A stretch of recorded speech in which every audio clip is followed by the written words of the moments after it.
quartering large bodies of armed troops among us, for protecting them by a mock trial, from punishment for any murders which they should commit on the inhabitants of these states, for cutting off our trade with all parts of the world, for imposing taxes on us without our consent, for depriving us in many cases of the benefits of trial by jury, for transporting us beyond seas to be tried for pretended offenses, for abolishing the free system of English laws in a neighboring province, establishing therein an arbitrary government, and enlarging its boundaries so as to render it at once an example and fit instrument for introducing the same absolute rule into these colonies, for taking away our charters, abolishing our most valuable laws, and altering fundamentally the forms of our governments, for suspending our own legislators and declaring themselves invested with power to legislate for us in all cases whatsoever.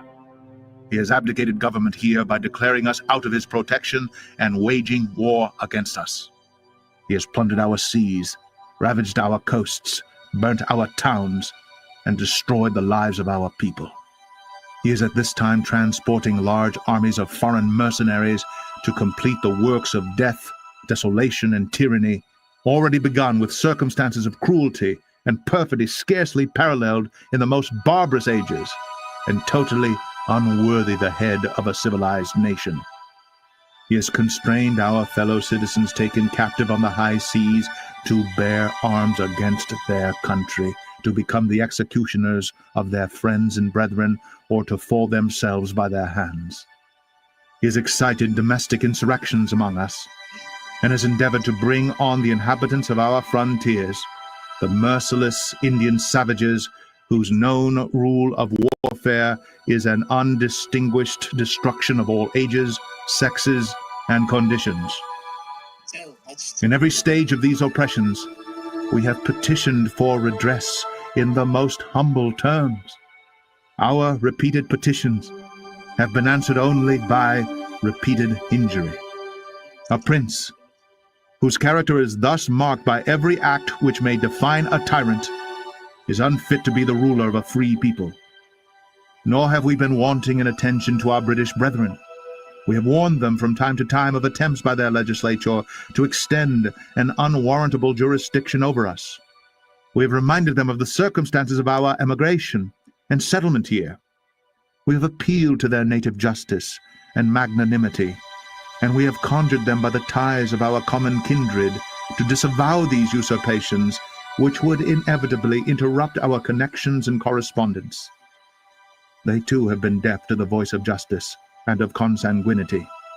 We must, therefore, acquiesce in the necessity which denounces our separation and hold them, as we hold the rest of mankind, enemies in war, in peace friends. We, therefore, the representatives of the United States of America, in General Congress, assembled, appealing to the Supreme Judge of the world for the rectitude of our intentions, do, in the name and by the authority of the good people of these colonies, solemnly publish and declare that these united colonies are and of right ought to be free and independent states, that they are absolved from all allegiance to the British Crown, and that all political connection between them and the state of Great Britain is and ought to be totally dissolved, and that as free and independent states they have full power to levy war, conclude peace, contract alliances, establish commerce, and to do all other acts and things which independent states may of right do. And for the support of this declaration, with a firm reliance on the protection of divine providence, we mutually pledge to each other our lives, our fortunes, and our sacred honor.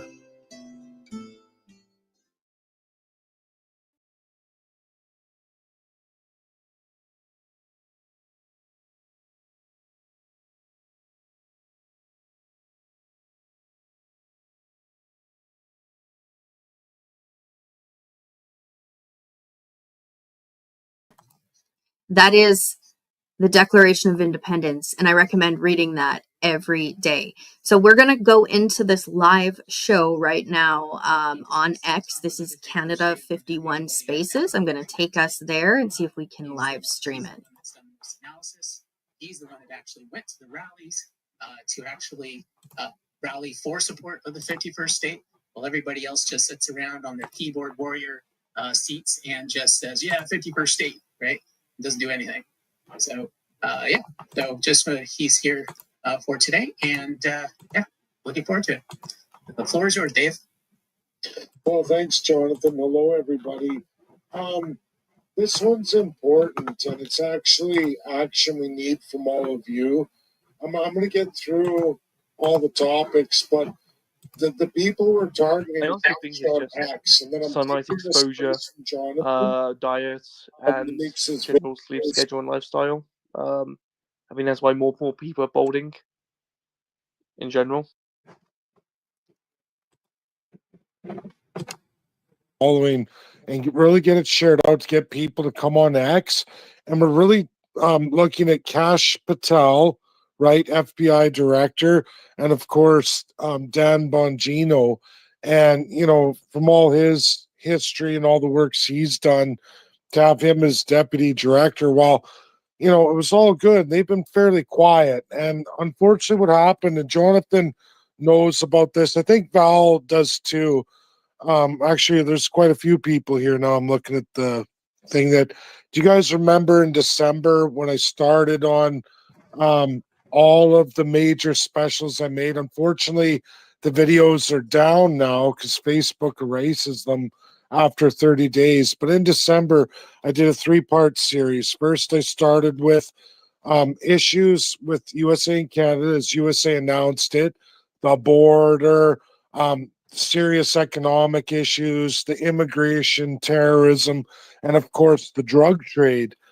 So I did a 3-part special, and I showcased to everybody how Canada's designed in our federalism and how the United States is designed in their federalism. And because we're a Commonwealth country and we have this British attachment and these other 54 UN states that we're all part of, and in our federalism that divides immigration between the federal government and the provincial government, well, this doesn't exist in the United States. So what happens is the provinces and territories are able to bypass the United States on immigration.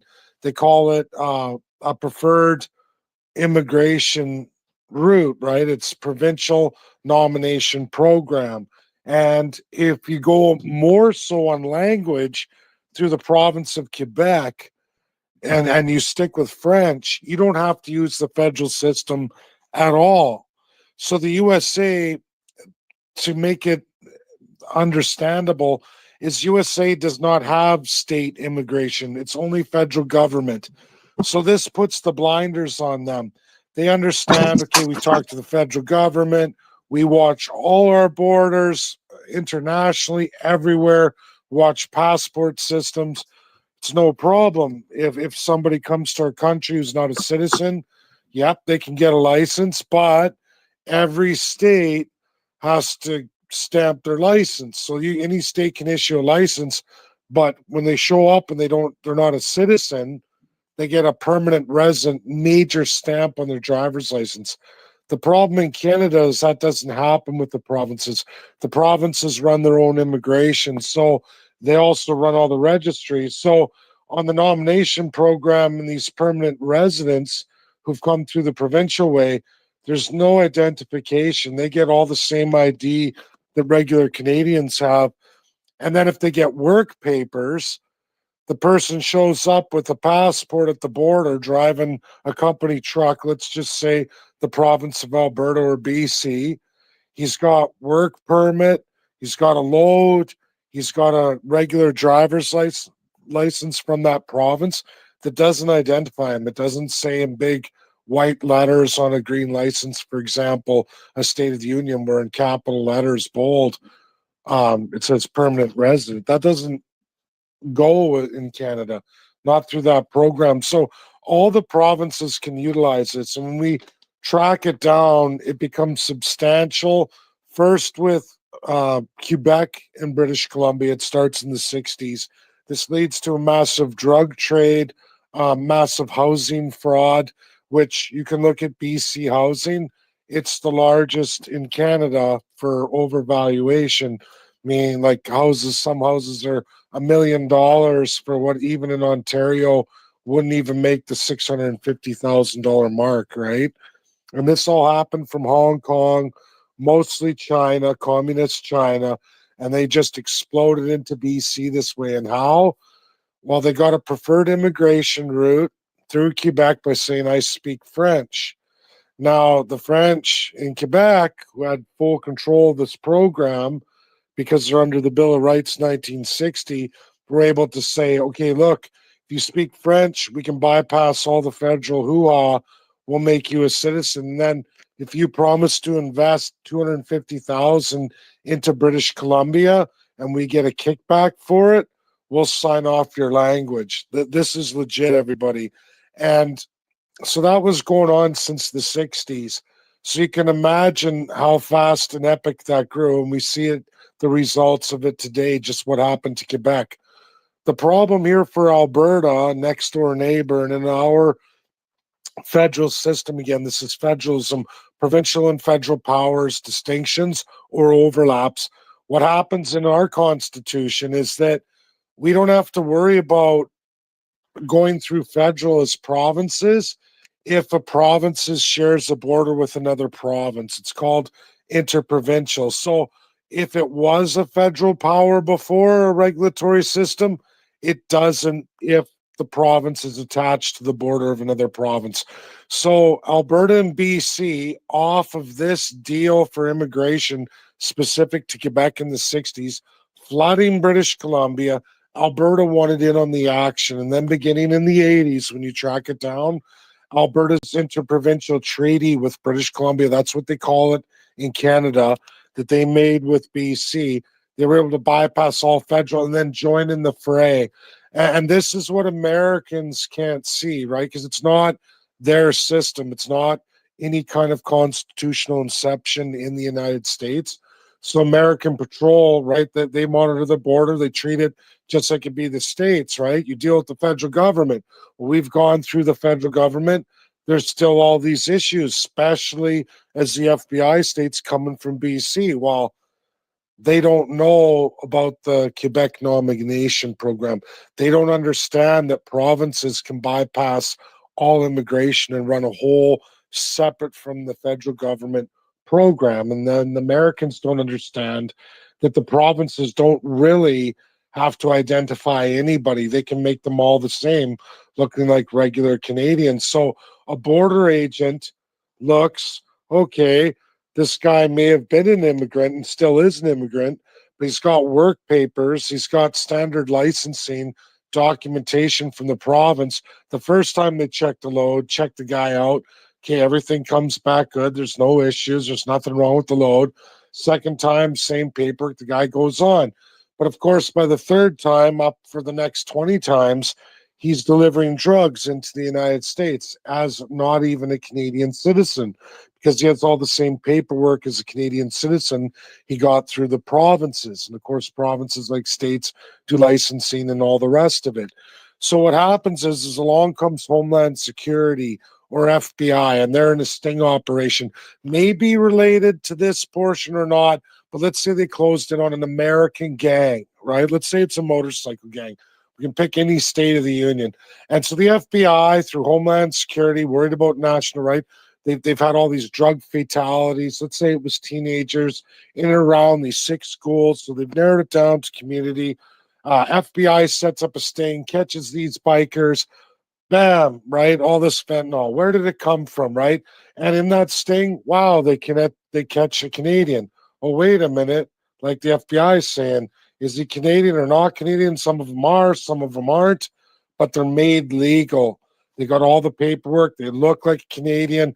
They got all the paperwork like Canadian. They got everything in order, but then you find out they're not Canadian, or maybe they don't find out at all, right? Maybe the FBI is just looking at, well, he's Canadian, but then Canada turns around and says, oh, no, he's an immigrant. He's just a permanent resident. It's like, well, then you're illegal according to the United States. You're in violation of our national security, but there's nothing Canada can do USA can do, because Canada can't do anything about it. And they'll keep saying, yes, we're going to fix it, but constitutionally, they can't stop Quebec. It's just as hard to amend the Constitution in Canada, maybe even harder than it is the United States. And USA's rated the hardest amending constitution, one of them in the world, besides Canada. And and it's done that for a reason in Canada, is to keep it all the same. But USA, it's just because of the checks and balances, different reasons why they're harder to amend, but exactly different systems and reasons. But this is what's going on. I do a I have a slideshow actually that goes through all of this program, how it's different than the United States, how there's back doors through India, Hong Kong, and around areas. Same with the edge of India into Pakistan. And these have been literally 200 years of mass opiate worldwide. And both areas, both countries, India, China, have the most lax opiate laws in the entire world. They don't follow the rest of the world. And why is that? Because Britain brought all that. They had the Opium Wars 1 and 2, and they turned, when they were Emperor of India, when the Crown was Emperor of India, they turned India into the poppy fields, these areas. And of course, they seized Hong Kong, as everyone should know, for more than 100 years, and went on all the way to just a few years ago. You saw the transition away. But during that time, it was actually the Crown of England that was the world global drug dealer forever and a day. And this never manifests in USA, because USA was always at the British Crown. They kept things pretty tight. But we transitioned into Canada. Next thing you know, you transition into World War One, World War Two. Okay, we're allies, everything's going to be good. But UK never ends its systems. Canada only grows further as it gains independence from the United Kingdom. It only gains more dominance over all these drug industries. We see it throughout our banking that literally took over United States banking. They have a district banking system. They don't get the chartered banking system that we have, where we subsidize our own banks. We eat the inflation.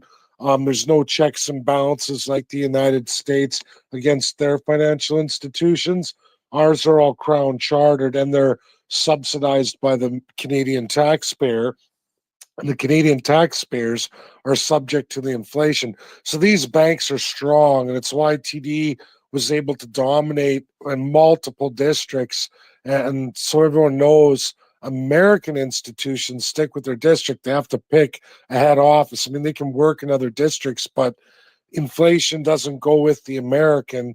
It stays with the institution. And it's why Canadian banks are able to dominate through that. And why I bring all this into it too is because of these trading systems and these financial systems without accountability. They were able to create these giant drug transport and financial schemes over the United States, and they've grown them really big. And now USA is closing it out. We've watched several of their financial districts throwing out Canadian banks. I think in time we're going to see that happen to the UK too, to finish it off. But the FBI is working on it, and we never got a chance to transition into this Republican FBI. Donald Trump had won the election. I gave 3 presentations breaking all 3 of these areas down, between fentanyl, terrorism, and financial control. That's all one big loop.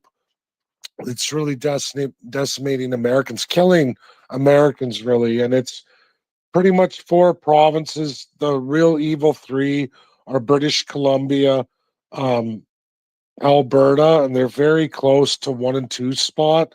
Like, it's not really an argument back and forth. These are both terrible provinces.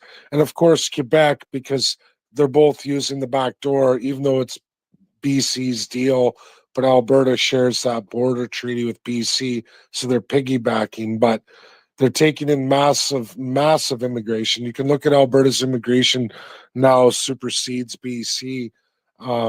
Jason Kenney brought that in. He had a rural program. This is where you get all the drug labs out in rural Alberta. And then unfortunately, Daniel Smith comes along, doesn't scrap it, just continues away, was even advertising for more and more immigration. And just for Americans in the room to understand, can you imagine one of your states and finding out that they're spending more on immigration worldwide than they are on the military or the National Guard, and they're out there advertising, setting up immigration stations all over the world, like literally 100 countries, like spending money like what the federal government of the US spends on military that Canada doesn't. Canada pays that per capita from immigration. So they have a targeted system that's really hurt the United States.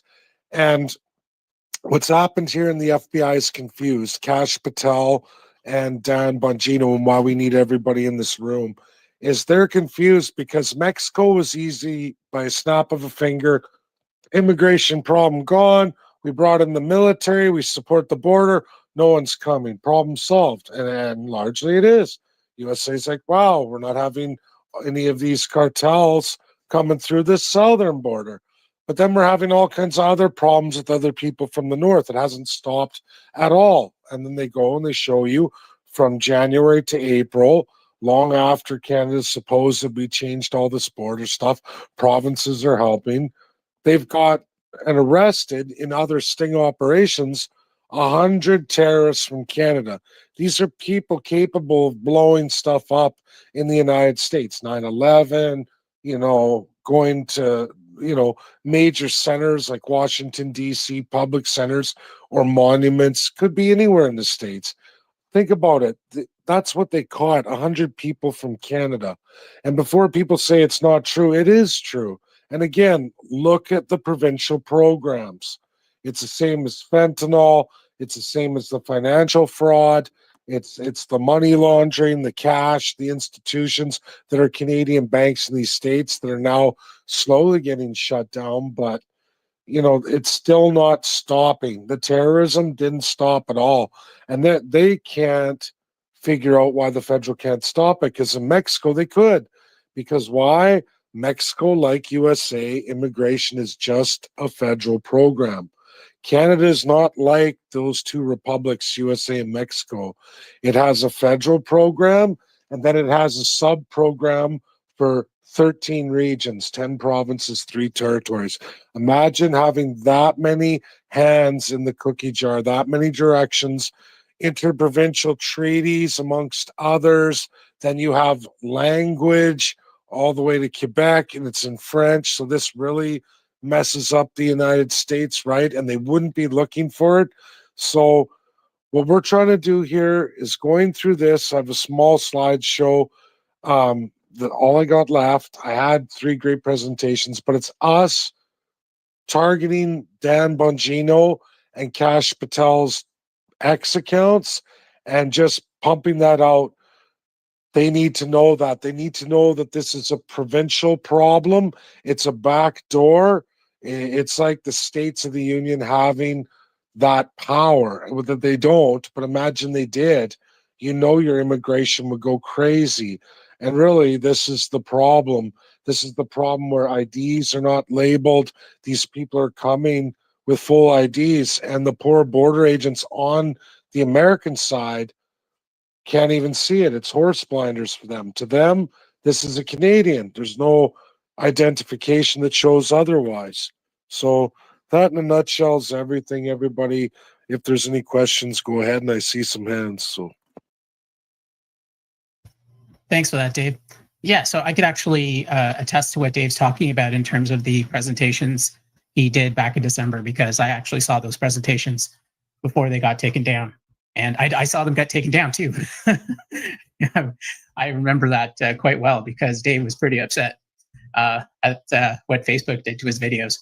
But yeah, we have hands up. And again, for everybody who's listening, please make your way to the stage, put up your hand, and we'll give you a chance to ask questions or make commentary on the topic. SOS to the face to FBI.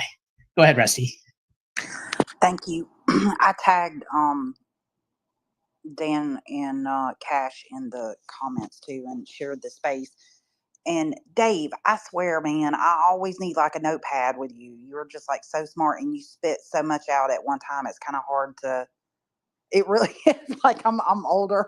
I don't know. I got brain fog or something. But let me ask you something. Can you explain to me, and I know you've touched on this in spaces before.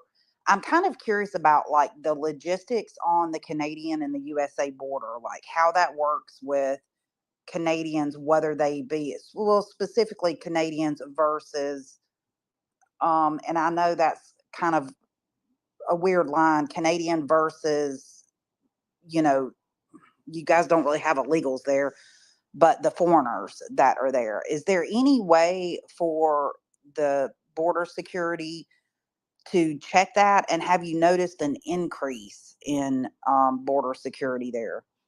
I was hoping you could kind of break that down for me. Do you understand? You understand the question I'm asking, I guess.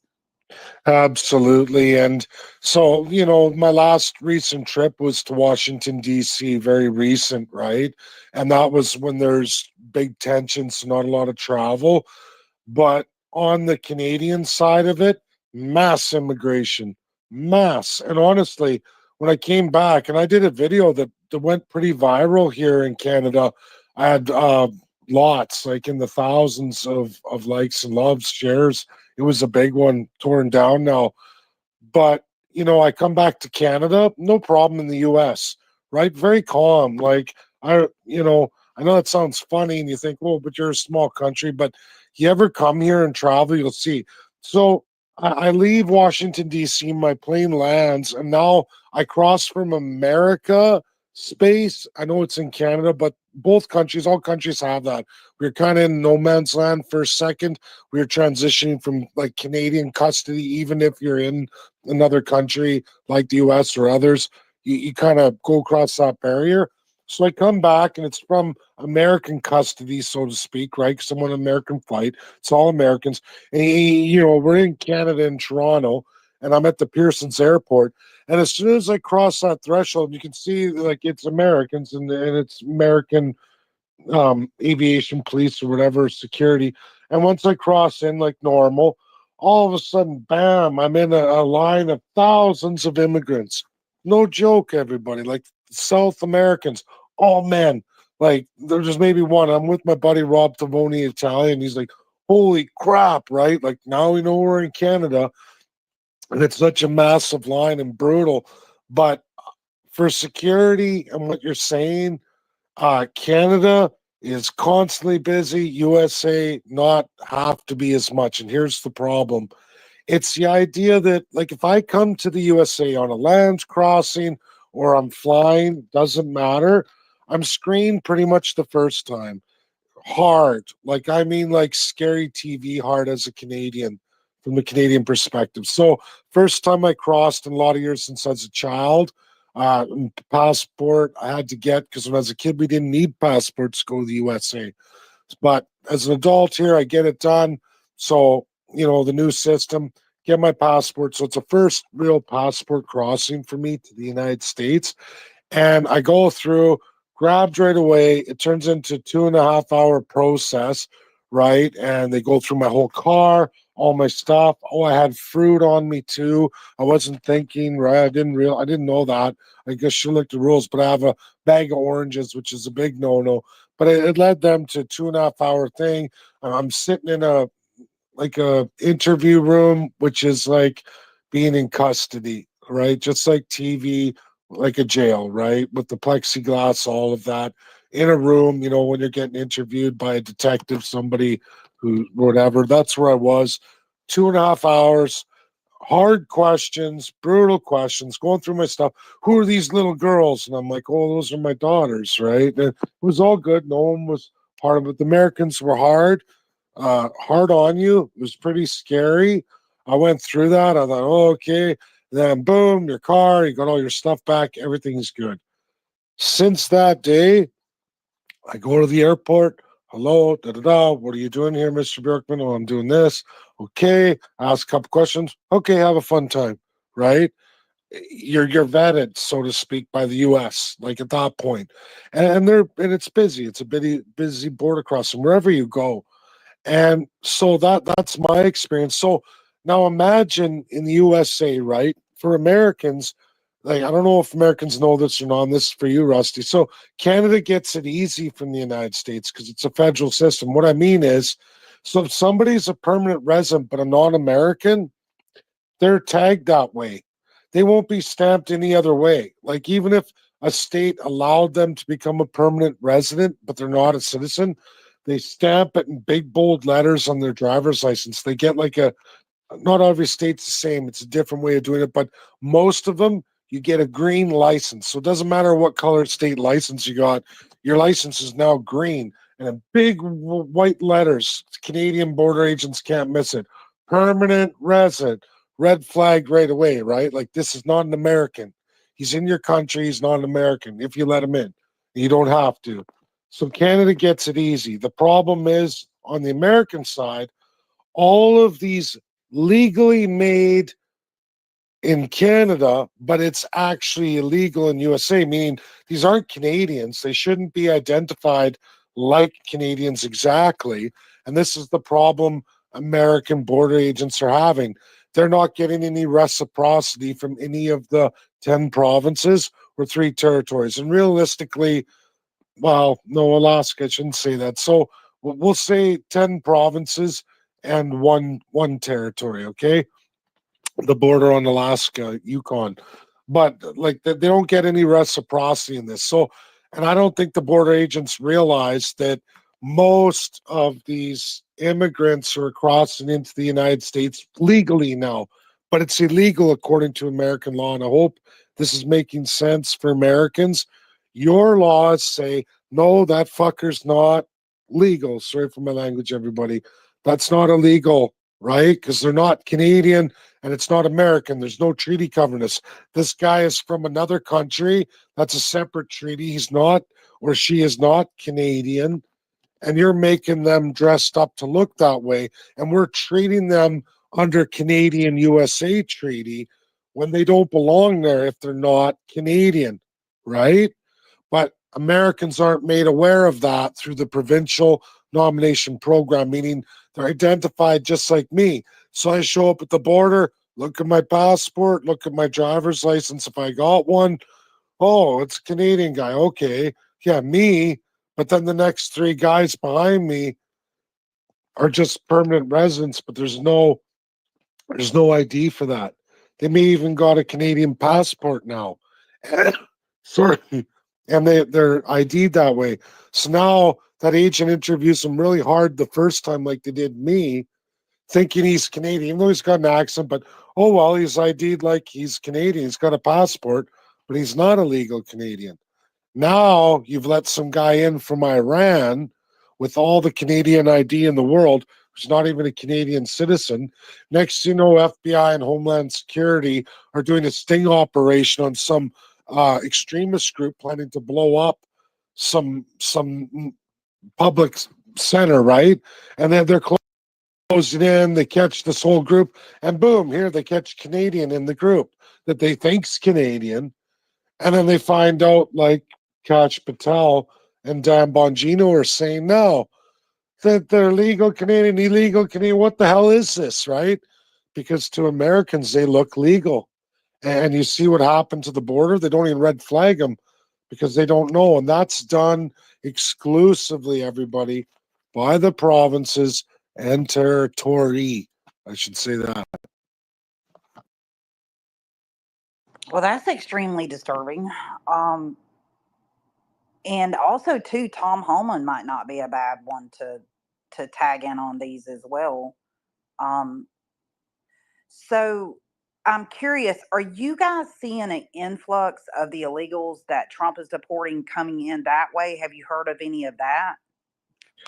Our immigration is so explosive. It would, like I said, Rusty, I've been to some of your most major airports in the United States, Philly, like, you know, the big hubs, they're massive compared to anything in Canada. But when you go to Toronto or British Columbia or Calgary or Edmonton, which are tiny, tiny airports, and you see the mass immigration. I mean, mass immigration. You can't miss it. That, right? It's just like our schools, like Harvard, right? You guys are all upset about a 2% foreigner increase in your universities and colleges. I get that. That's a big deal. I could take you to my home city, Edmonton, Alberta, and show you that it's 98% foreigners, meaning the domestic Canadian isn't even there.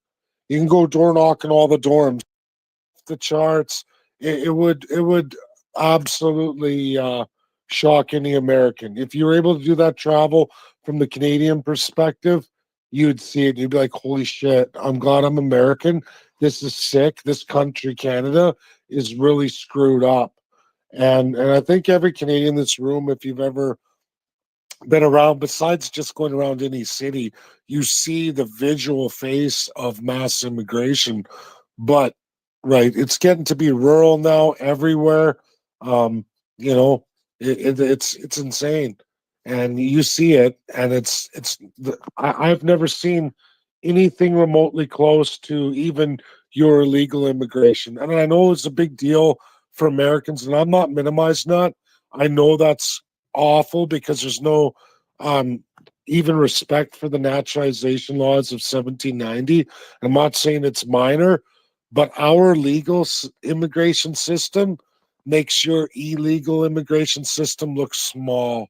And that's saying something, right? That's just how big and bad it is here, which is illegal in the United States. So remember that. Most of our immigration programs in Canada that are called legal immigration are absolutely illegal in the United States. So to you guys, under your laws, that would all be outlawed. 90% of Canada's immigrants would be illegal. And technically, they are illegal. That's why it's a national security risk for Americans.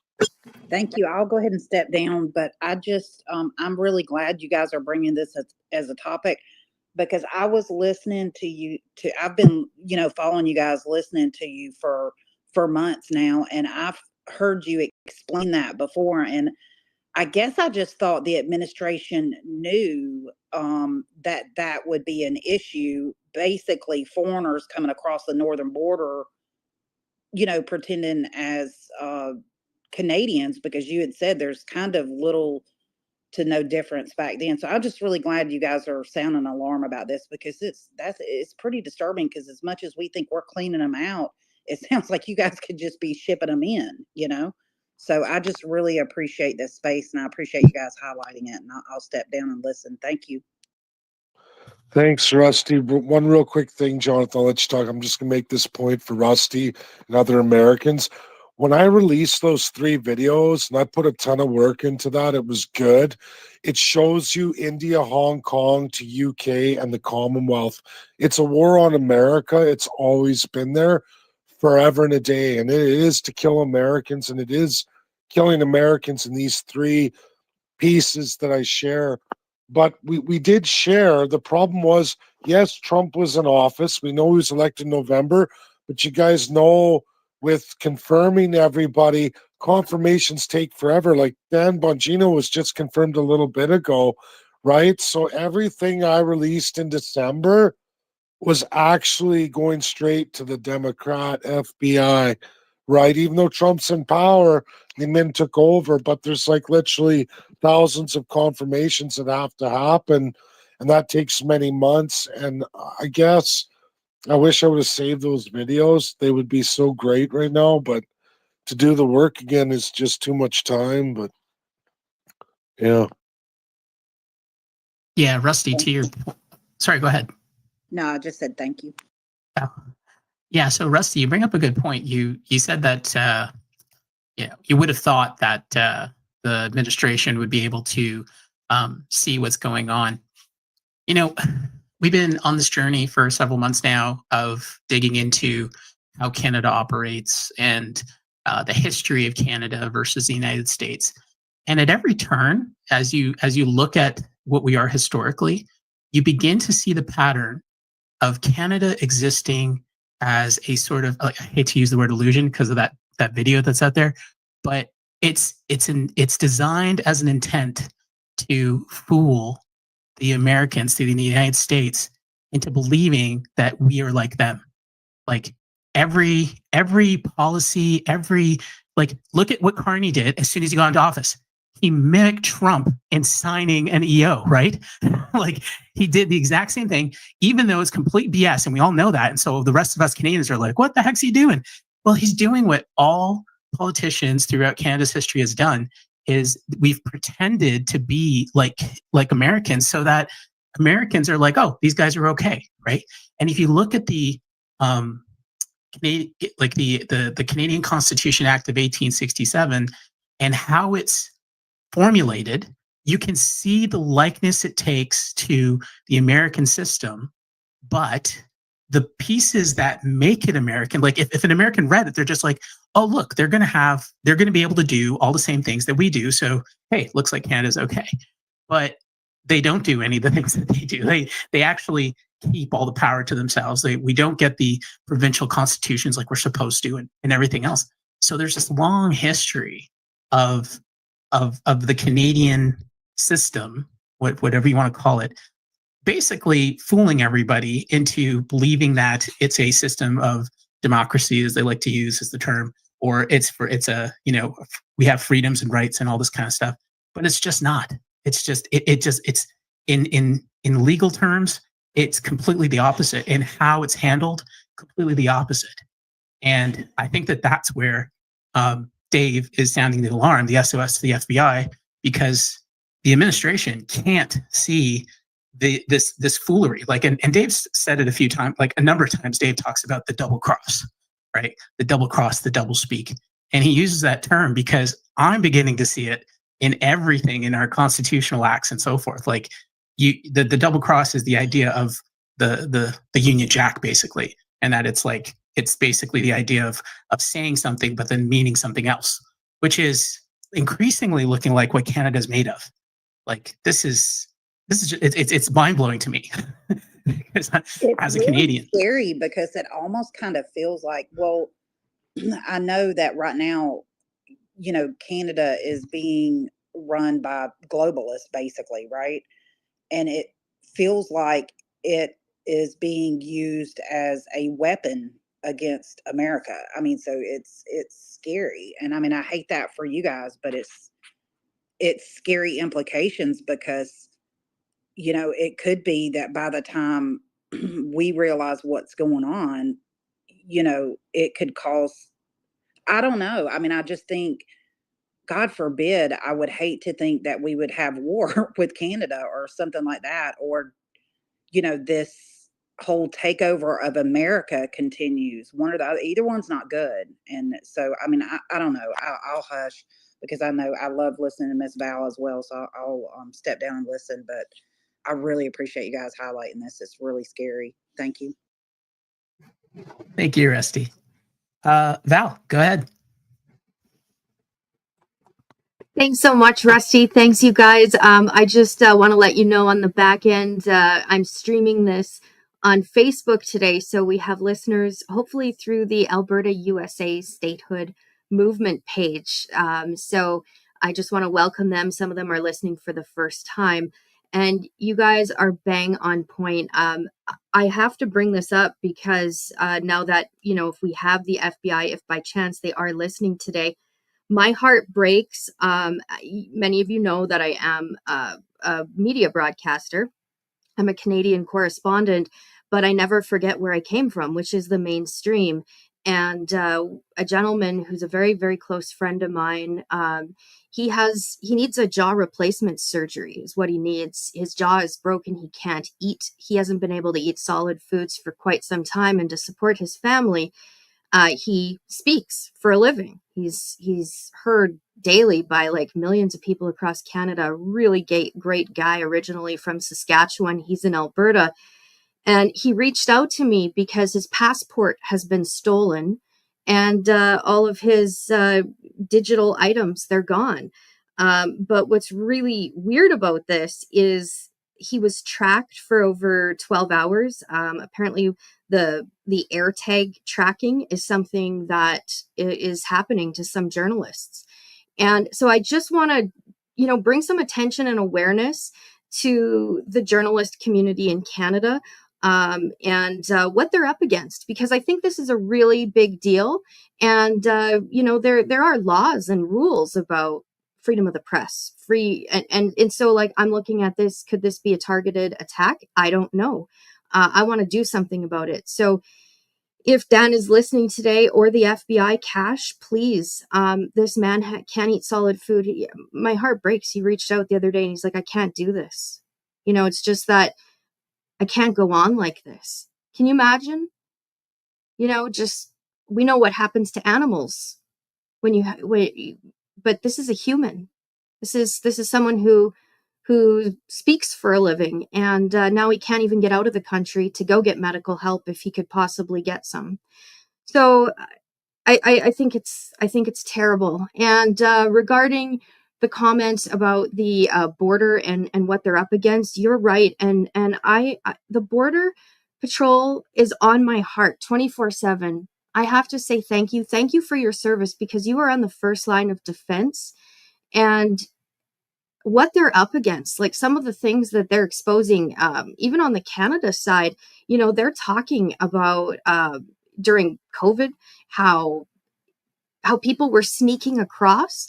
I didn't realize that as you could come over from India, and you could just go to the Canada India embassy, and that's like a fast track to get all your documents, passport, paper, whatever you want. Like, you don't have to go through these lines. When I was at the Calgary passport office last time, they were asking people to come back on Saturday because they were so busy. There wasn't even enough like oxygen in the room. And the woman said to me, she's like, this is what it's like day in, day out. And people are there with their suitcases. They're not locals. Like, what's going on? So yeah, you hit the hammer on the head there. Thanks, guys. Hello. Hi. Hey, I'm Michiel. How you doing? Oh, good. You know what? I don't know how to put my hand up. Okay, just in the future, there's the little heart in the bottom, and then you can see to the right, there's a hand, and if you Okay. you'll see it says raise hand.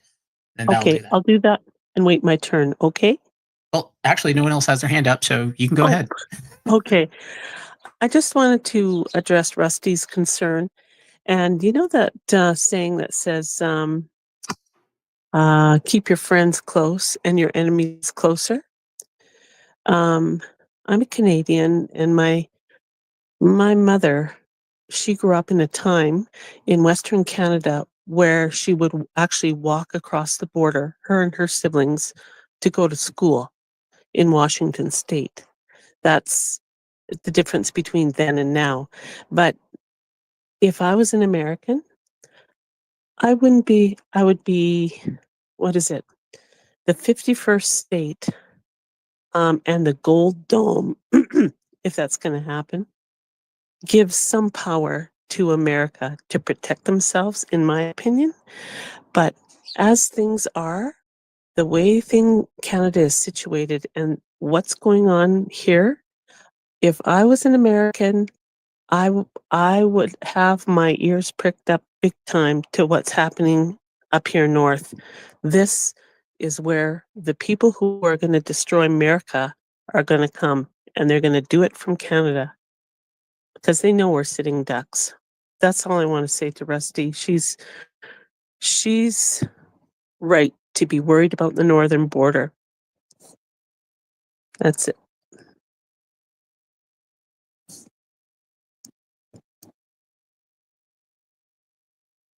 Thank you, Emma Hill. Yeah, so I actually just tagged FBI Cash Patel and FBI, sorry, into this this space.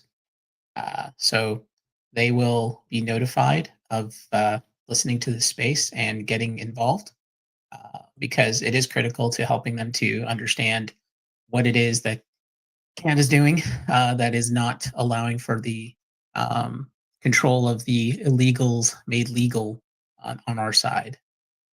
So, Canadian Freedom, you're here to speak, but I haven't seen you put your hand up. Did you want to say something, or were you waiting for somebody else? He's not speaking at the moment. Susan, you got your hand up? Go ahead. Good afternoon, my fellow North Americans. I have two things to bring up. First one was I think our FBI and our DOJ, you were going to release some narco terrorist Mexican that was been there since 2006 or something, going back and forth. He's a drug cartel, and you guys were going to release him back out into the public. He's been traveling back and forth. And our DOJ or FBI, whatever, said, no, you're not going to release him. That's number one. Number two, Emma, don't worry. Don't worry. The United States will not allow whoever is invading your country right now, and we all know who we're talking about, to continue to invade your country and then in turn invade my country. Not to worry.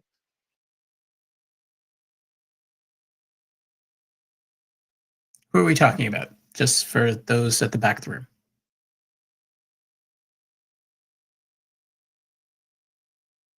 Did Emma hear that? No, you cut out there, Susan. Oh, I'm sorry. The second thing I wanted to say was I wanted to talk to Emma and tell her not to worry, because I don't think no matter who's president, then again, if we get another Biden or a far left wing WEF globalist in there, that the United States citizens, that is, and among other people and among our government, will not allow whoever is planning on taking over Canada, and we're not going to mention any particular country, but we'll not allow that to take over your country, in turn taking over our country. That's just not going to happen. So don't worry, Emma. Well, Emma, go ahead. oh, thank you very much. Susan, was it? Yes, ma'am. Yes, I appreciate that because I love America. I have relatives there, but I cannot get out of Canada because of my situation. So I can't move down there. Otherwise, I would in a New York minute. But America, it's not only for America, but America is like the last frontier in the world for freedom. So it's a lot of us hope for good things for America. And if it means, and I would hate for this to happen, but if it's necessary for you guys to shut down our northern border and get real serious and real tough with us, I'm on with that, because it's the what is it? The risks are so high and so great. We cannot lose America. We need America to be free. And, you know, I appreciate you saying you will not let it happen. And I hope, no matter who's president, that you guys fight for what you have, because if you don't, you're going to be like us. And that's a sad situation. So I anyway, understand thanks, that your Susan. liberals hate Donald J. Trump. I voted for him 3 times. He actually won in 2020. Donald J. Trump loves his country, but he also loves Canada, and he knows the situation that you're in. I'm telling you right now, he will not allow Canada to be taken over by any other country. I'm telling you, he's not going to allow it. Well, I appreciate that, and I hope it's true. So recently, we've heard comments from U.S. Ambassador Pete Hoekstra regarding Canada and the U.S. and its situation, and he's being very diplomatic in terms of how he talks about things. Is what I've noticed in the videos that I've shared in our community. He tends to be very diplomatic and how he describes the situation with Canada. But he also says that the 51st state is over. Like he will say, he'll make comments like, oh, we discussed the 51st state, and now that's done. It's gone. It's like we've moved on. Now it's about how are we going to go forward. And I hear that, but I also know that he's not happy with a lot of things related to Canada, and it's so it's so codified in how he discusses things that it's frustrating. I can't get a clear read on it. Do you have any comment on that, Dave or Susan, about what the United States? Because I view it as they're basically like he's basically signaling in the nicest way possible that the economic pain is coming, and like we're in a situation now. I think we talked about this last week. I'm not sure, but we're about to have King Charles open Parliament this week, and then on top of that, we've heard from the U.S. ambassador that we need to provide a budget on what we're going to do next by the end of this month. Like the end of this week, I think it is actually May 29th was the date he gave. Yeah, Thursday this week. Where the U.S. ambassador said, we need to know what you're going to do. Meanwhile, Carney and everybody else that we know of has said, well, we're going to get to it in the fall. It's like, well, what does that mean for our relationship with the United States? Is that their way of saying, F you, we're not going to do it? Like, I don't know. And so I'm hearing these signals and I'm just like, what happens next? Like, what happens after May 29th? Like, is the United States, like, is the hammer going to really come down? Because I understand that we're in the what's the word? We're in the pause of the tariffs until I believe it's June. Like sometime in June is when that pause that we've had is going to expire. So what happens then? It's just, and then you're hearing talk about how we're going to be we're going to be energy powerhouses and all this stuff, but I just don't see it. Like I don't understand. Like it's almost like the double speak is everywhere, and I can't decode what they're actually planning. Do you remember what Donald Trump said to Carney when he had him in the Oval Office? Never say never. Never say never. Yeah, I remember that. Remember when he said that? I'm going to tell you something right now about Donald J. Trump. He never says anything he doesn't mean, ever. Yeah, I believe it, 100%. I've noticed that, actually. Everything he talks about, he follows through with. Promises made, promises kept, as the popular saying goes in the United States. Something we wish we could say in Canada.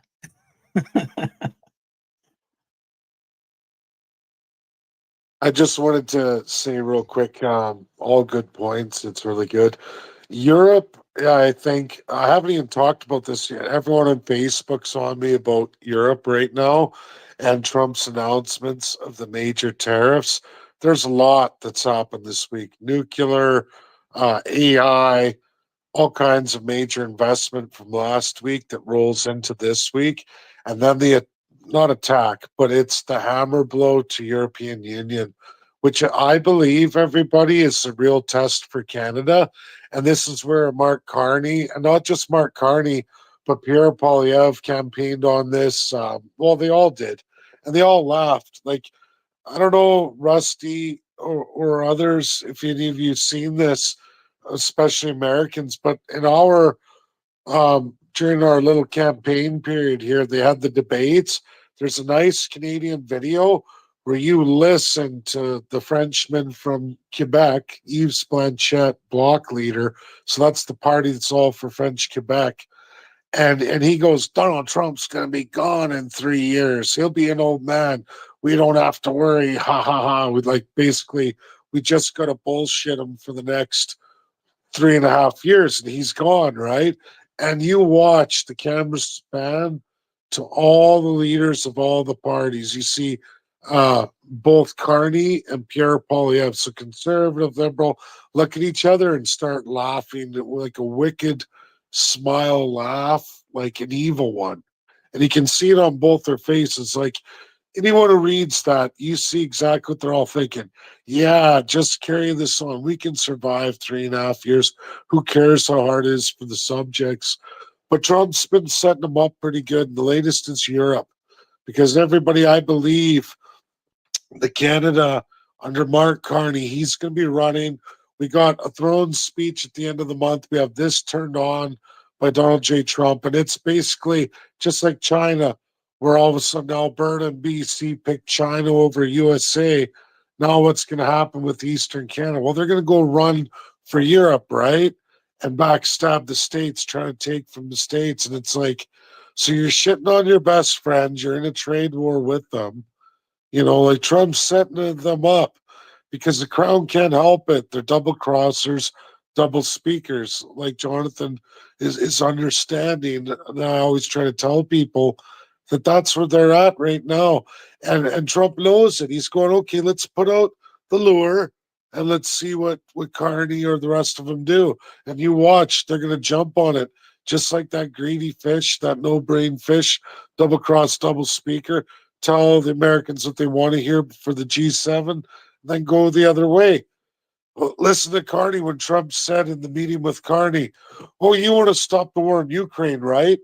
And then you see Carney announce all this funding for Ukraine a day later, right? Like he can't even keep up with his own lies. They tell so many lies, they can't keep up with it, right? Like he can't make this stuff up. It's so pathetic.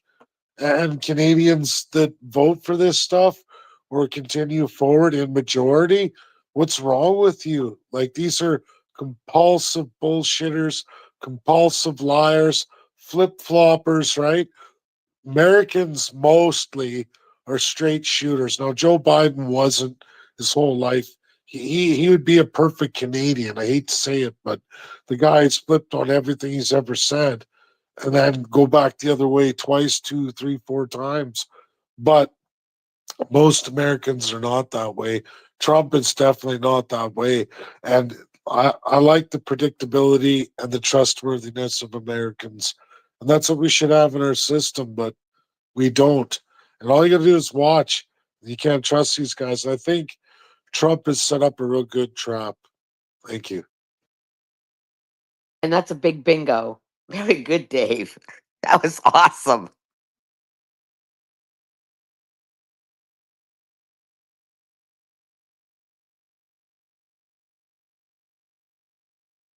So somebody in the Purple Pill asked about the video that you referenced, Dave. I'm just putting it up in the nest now. And I also shared it in the Purple Pill so that everybody will be able to reference it. This isn't I'm not sure what video she was referring to, but this isn't the video he made back in December that got taken down by Facebook. And at that time, I wasn't making copies like I am today. Facebook won't be able to take these down anymore. But it is a new one that was done just this past week, where he goes over the presentation again. At least he still had the slides to be able to refresh them and get into it in a brief. So who was it that was asking that? Thank you, Jonathan. And that's the important video. There's actually, I have a small slideshow that's got the music because I don't have the slides anymore.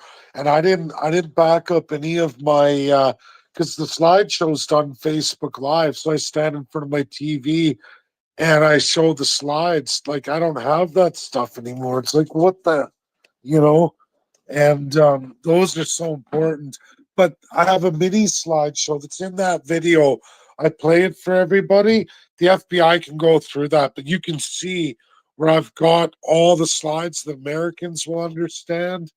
Like the Democrats understood it, so I know for sure Kash Patel and Dan Bongino, sorry everybody, will understand that too, and they're going to go through it.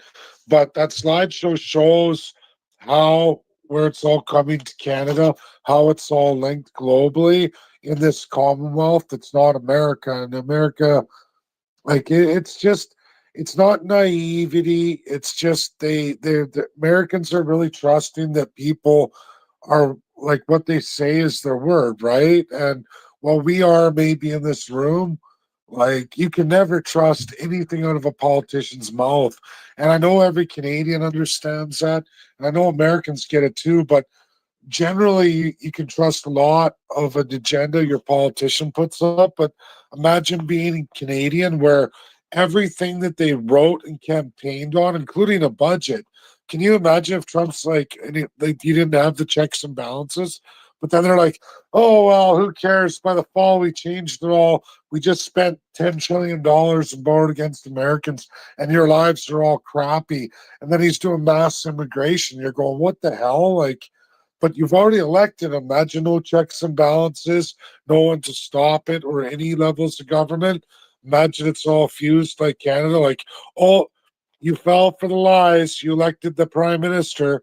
Now you get whatever he wants you to have for the next 4 years. Guess you got to wait till the next one. Hope he's not too radical.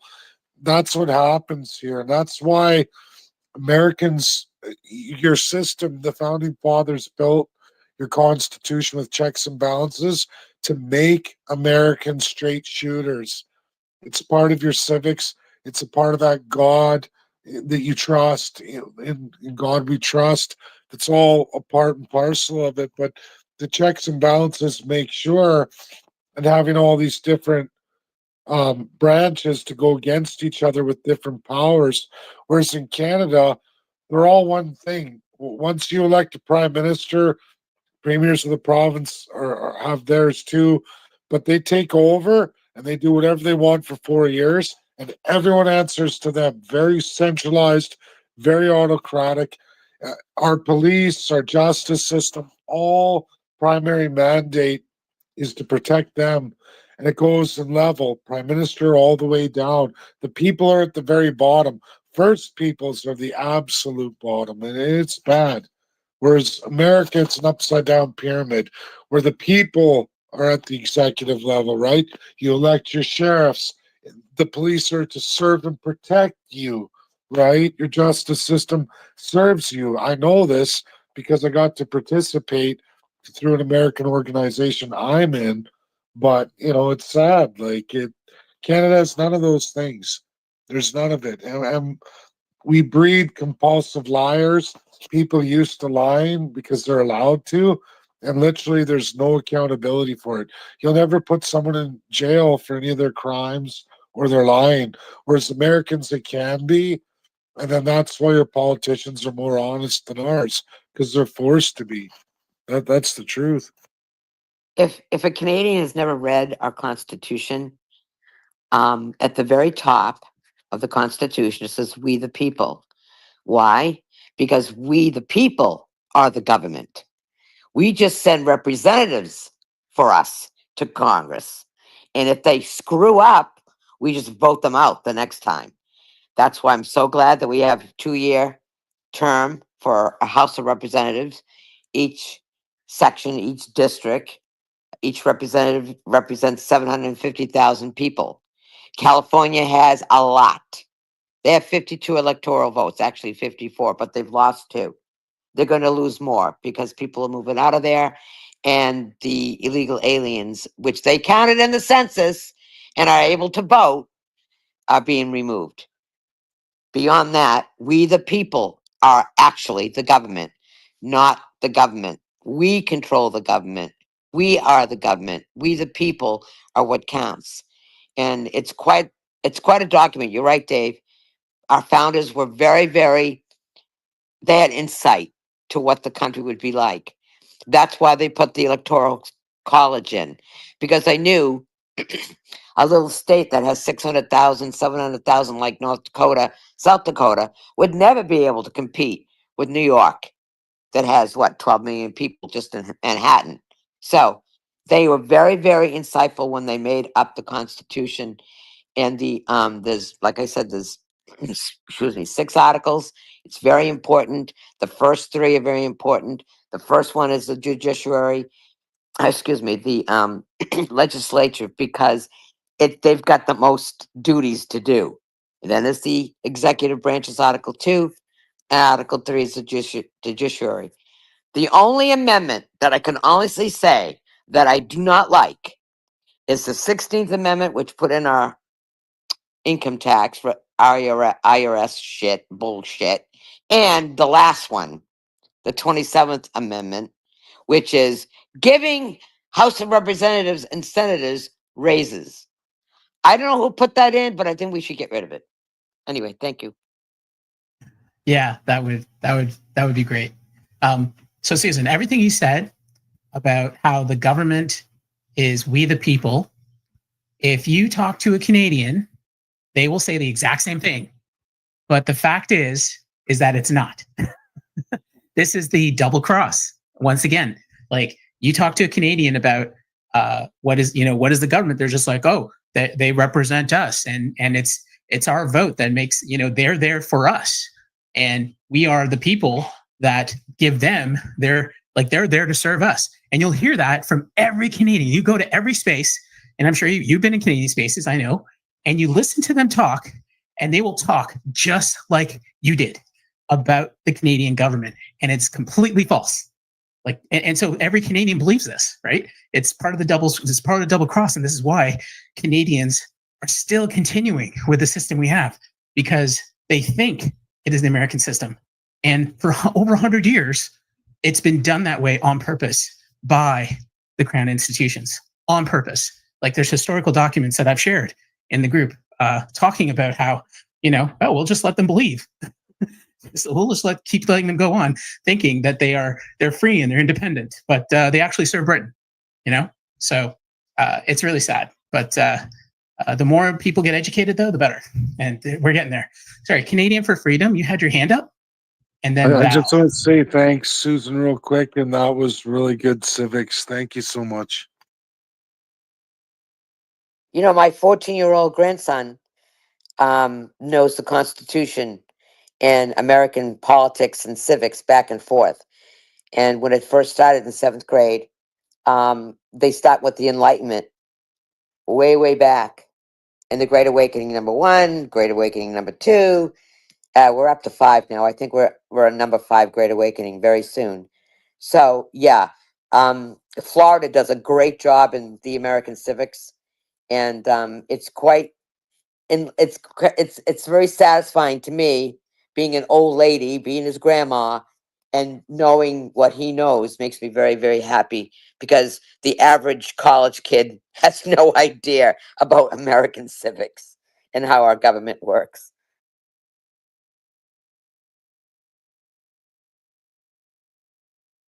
It's always good to hear about what's going on in the United States from Americans. Canadian for Freedom, you had your hand up? Yes. Go for it. Thank you. I want first to share an experience I had, and secondly, I have a question for David. We've been traveling with our dogs for a while. We always travel by air. We don't just too lazy to drive. We never had a problem with our dogs going and coming. And lately, the last 2, 3 times, when we come back, when we go there, they just ask for the vaccination, for the vet information. They ask for a form that you have to do online, and that's it. You just pass, no problem. Every time we come back, they make a big deal about the dogs. They put us in a different line. It seems like actually punitive. And I don't know if you guys remember during COVID, if you dare to go to the States and come back, they put you in a $5,000 hotel for 2 months. So our government, when they want you to do something and you don't do it, they punish you. It's punitive totally. And I don't like it. Our officials in the Canadian customs are by far worse than the Americans. The Americans are very polite. You pass fast. Well, they have the face recognition. They check you. You are good, go, and they don't even ask you. The Canadian side has become very nasty. And I don't know if that comes from the top. It must come from the top. And I just don't like it. The question I have for David is, do you feel, I feel a lot of secrecy around this new government. Do you feel there are things going back in the back room that they just cannot say, they cannot tell? I think that Carney put himself in a corner and he doesn't know how to get out of it. Um, I think he's evil, evil man. I think he knows. I don't think he's in a corner at all.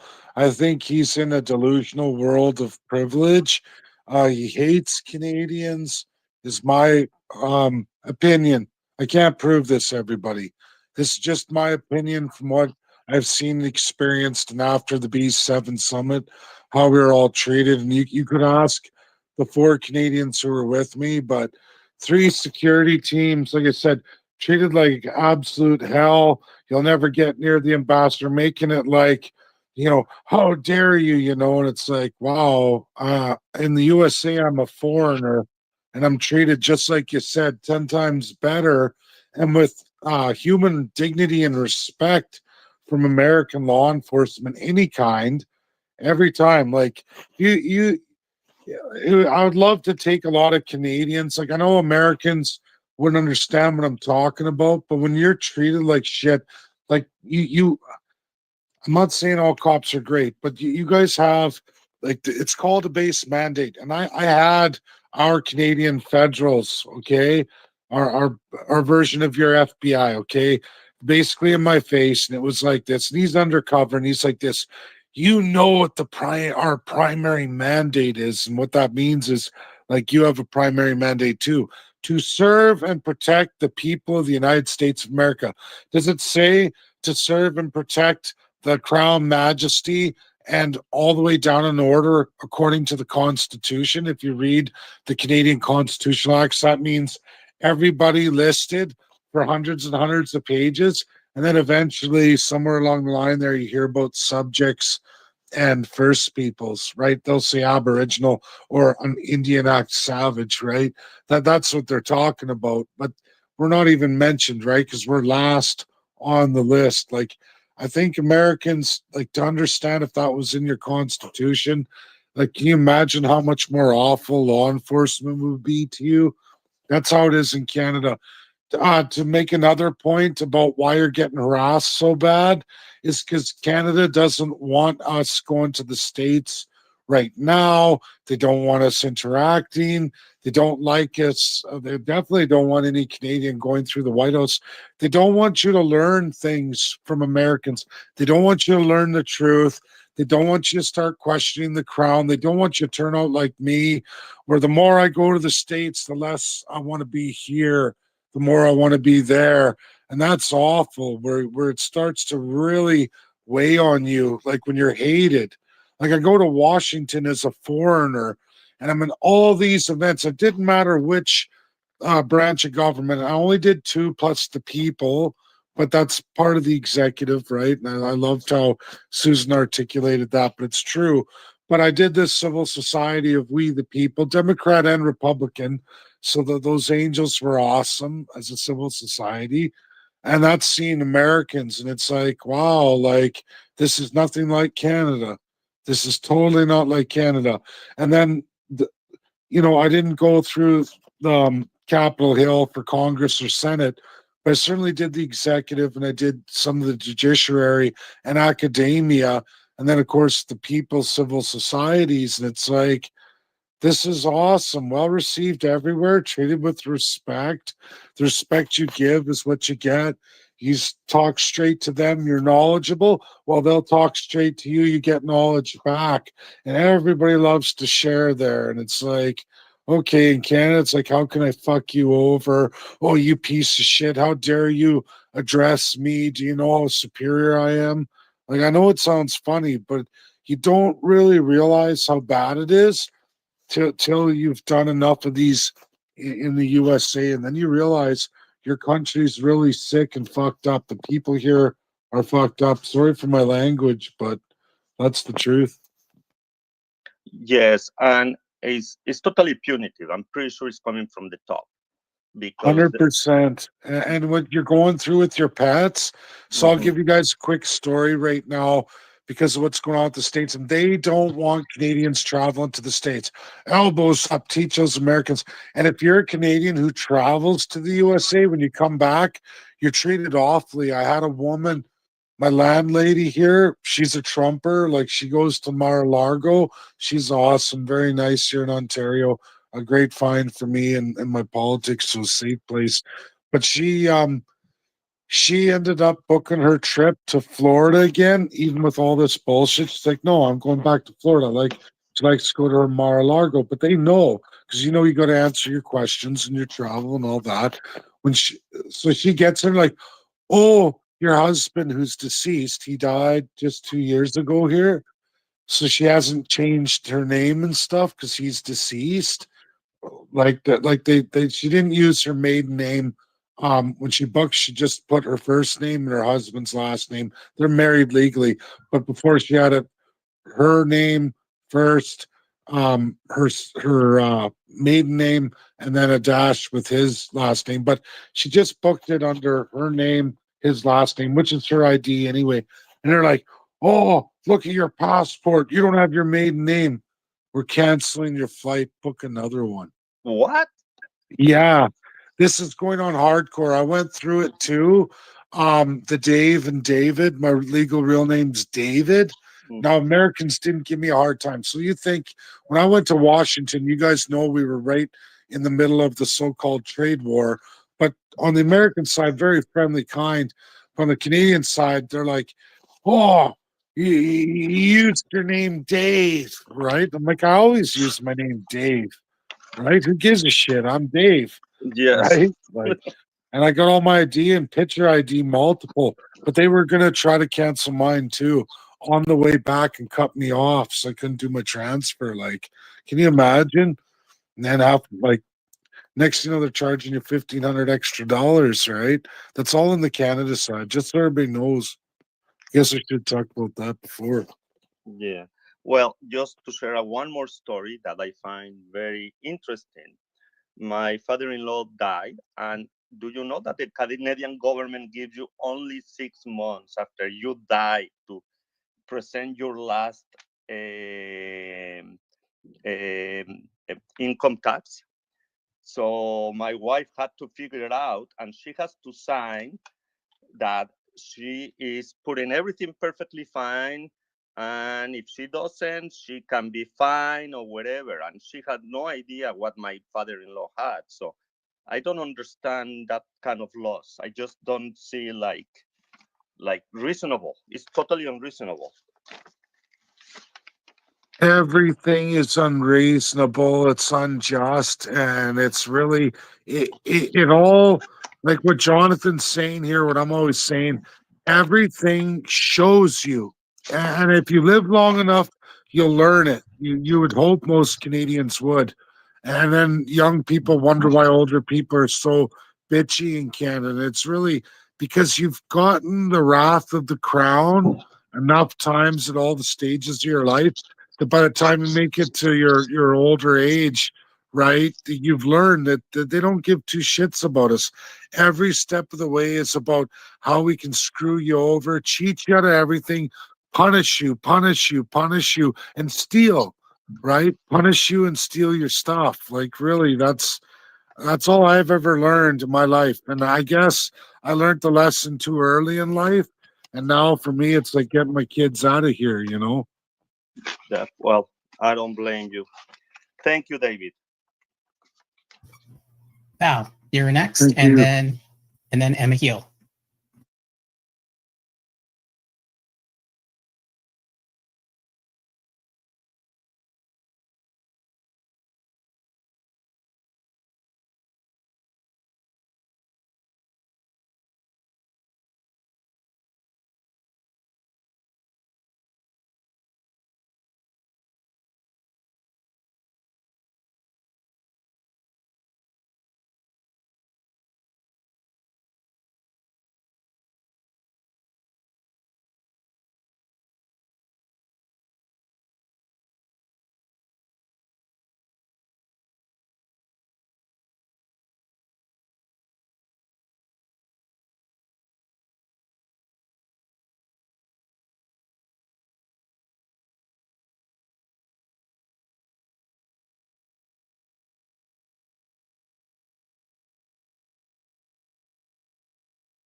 Okay, I'll go backwards in this. So yeah, none of us are going to get into the or G7 summit. I know that. All these we're going to be on the outside, so far away. Not real Canadians. They're giving out, I believe, 2 or 4,000 passes. I'd have to look at that. So some people who live there, whatever. But remember, there's a reason why they pick Kananaskis, and just it's really different than America. Okay, that because we don't have district models to begin with. But if we were gonna kind of, I don't know how to even articulate this properly. If we were gonna have a version of a district model, if anything, I guess for Americans, it won't, to make it understandable here. So Kananaskis is its own federal district, meaning everyone who lives there doesn't live there. I know this sounds funny. It's a migrant workforce in the tourism industry, and there's not a whole lot of locals there. Now, there's some reserves there.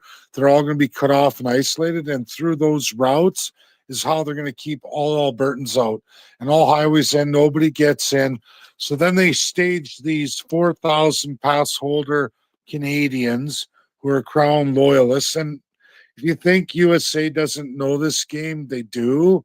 It's just the first time Canada's actually playing it with the United States. So our issue is to make sure they understand that, hey, US media and others, um, these aren't real Albertans or real Canadians or the real area. These are actors, just like any of these other countries you call out all the time, where they have these meetings, but they cleaned up all the poverty. They throw them all in jail. I mean, they're not going to be doing that to Albertans. They're just military march everybody out of the zone, lock it down, and then they flew in all their 4,000.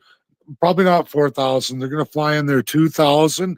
They have their migrant workforce 2,000 who are all actors anyway. You know what I mean? Like a hospitality industry. It's people who don't even live in Alberta, but they work the ski hill, right? Or they work in the waitressing of these high-end restaurants for the season, right?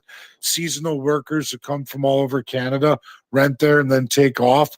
All of those will be there waving their Canadian flags, dressed, playing the game, probably getting paid to do it, and it's acting for the United States. So, do they care? No. Like, I mean, it bothers them, and what we need to do is make sure American media knows all this stuff.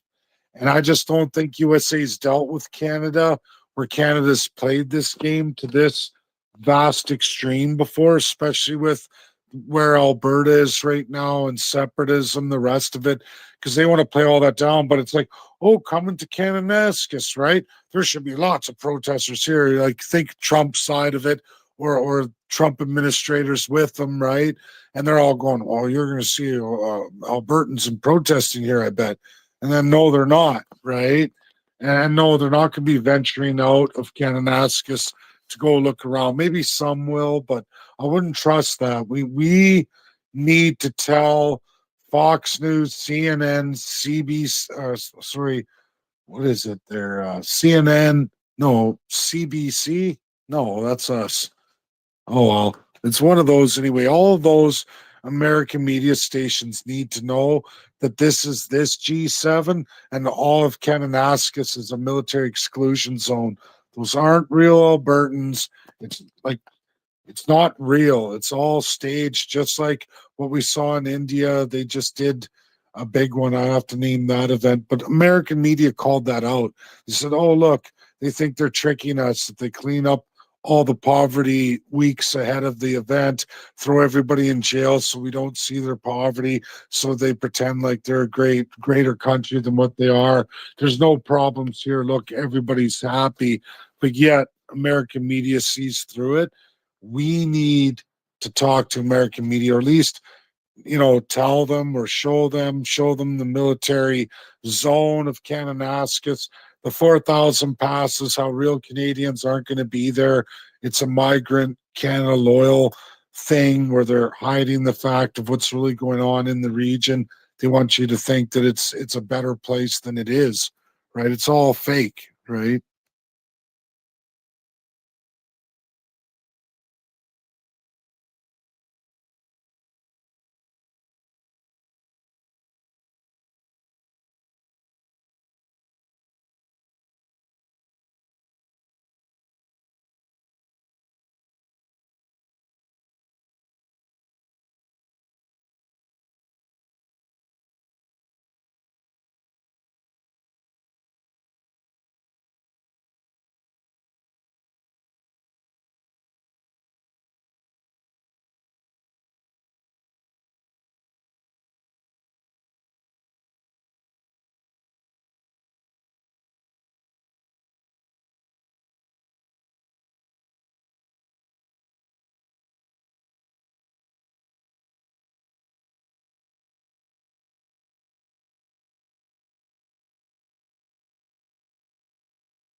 You're gonna have to have a pass around your neck, just like the B7, and they're gonna say you don't get a pass, right? None of us get a pass. It doesn't matter. Oh, you're a regular Canadian. Oh, you're not with us. Well, you don't get a pass. You know what I mean? So it's not that. That's what I don't think everybody's understanding. You have to have one of those 4,000 issued passes around your neck. And if you don't got it, they're going to detain you. There's no sneaking in there. Right. And then all they'll tell Trump or any delegates that are there at the G7 from any of the countries, oh, there's a security threat. Da, da, da, da, da. It's like, I'm a security threat. That's what they're doing to me at the B7. So I already know what you guys are going to go through. And that is much more smaller scale, even though that's a big event. But Canada isn't as harsh there as what they're going to be. They're already there. They've already set that military zone up huge. Like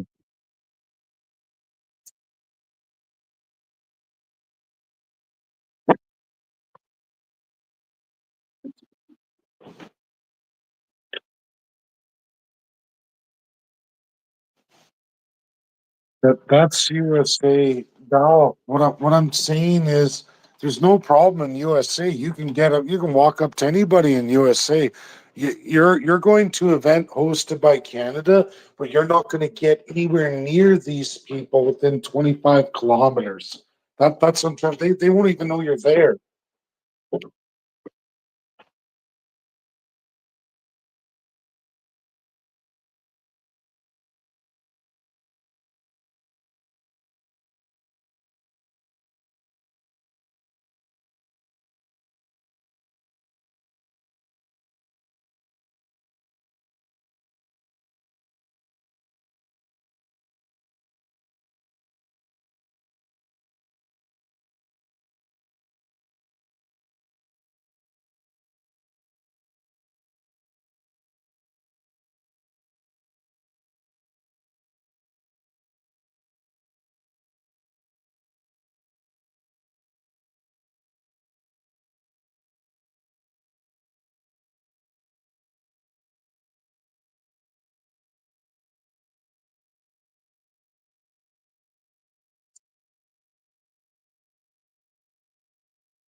Val, I contact get. Jesse Waters and Laura Ingram. They'll put.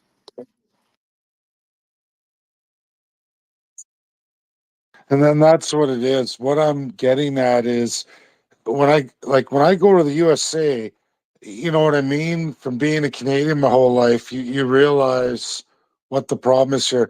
It's not that the foreign dignitaries aren't going to want to talk to you or, oh yeah, sure, come over here. It's that you're not going to get within 25 kilometers of them. It's just like Ambassador Pete Hoekstra, the federal agents of Canada, three agencies of Canada, so they said. I mean, they have the passes though, right? And I believe he was undercover, but he lied to me twice. He lied to me twice. He's not going to give my presentation to anybody. It's like wherever we go, you make sure on radio to radio heads. So you're telling, oh, there's a threat. They're just going to say, oh, like it's not like they're going to be like, oh, yeah, I'm supposed to meet Val over here. It's like you're going to be 25 kilometers away from Kananaskis Center where everybody's at. So the foreign dignitary is like, yeah, meet me on street, blah, blah, blah. But you're going to be 25 outside of the exclusion zone. You're not going to be able to get to him. You're going to be like, well, can you drive 25 kilometers out and go through the checkpoint? And he's going to be like, no. And then, but I mean, they should think that's weird, right? That, sorry, sir, it's a security threat outside the 25 kilometer zone. It's like, is this Beirut or Alberta? Like, what's going on here? Like, what's wrong with Canada? That would be awesome. It'd be awesome if, yeah, yeah, yeah. I'm not scared. I'm not trying to scare you. I'm telling you that they won't. They're doing this to everybody. It don't matter if you're not in the Crown's little circle of fourth. If you don't already have a pass to this, you're not going to be anywhere near it. 25 kilometer radius. Ladies in that and map gentlemen, zone. it's really getting redundant. I've been waiting a long time. I just want to move on to a new point. Can I please? No.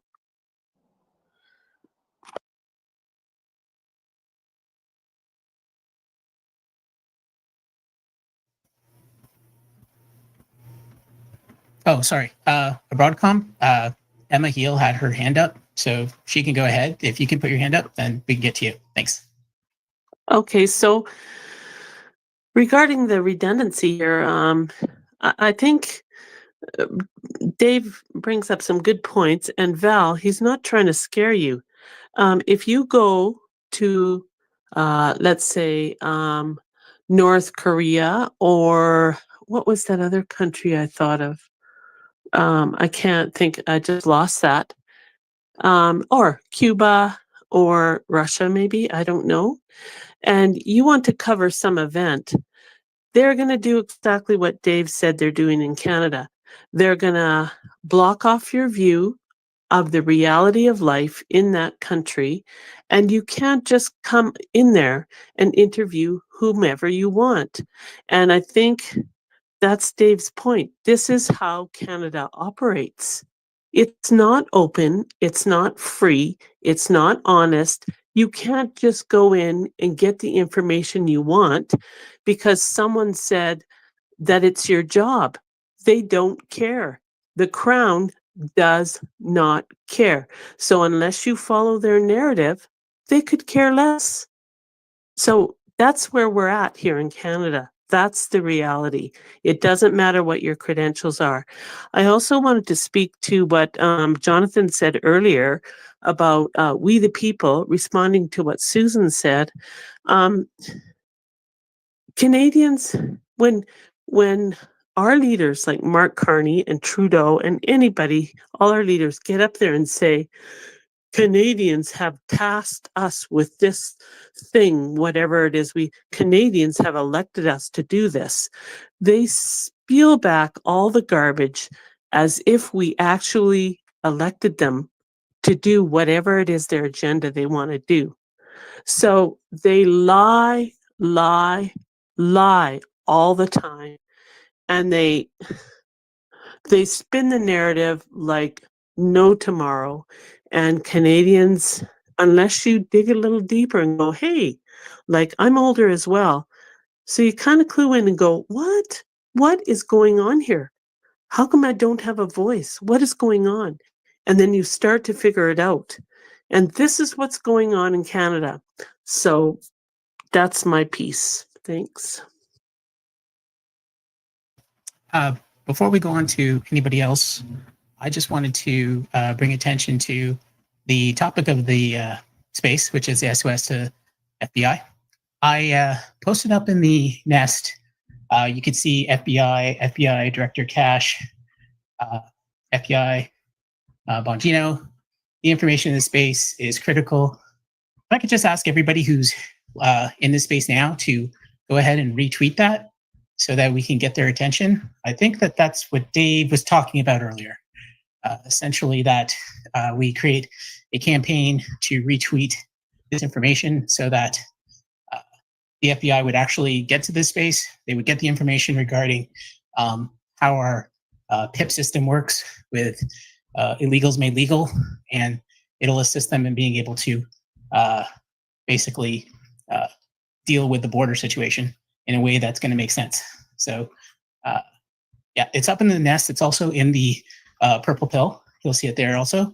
I've already retweeted it. So if everybody else could do that, that'd be fantastic. And we can actually reach the FBI and we can help them secure the northern border for our brothers down south and sisters. You too, Susan. Okay, I don't see any hands.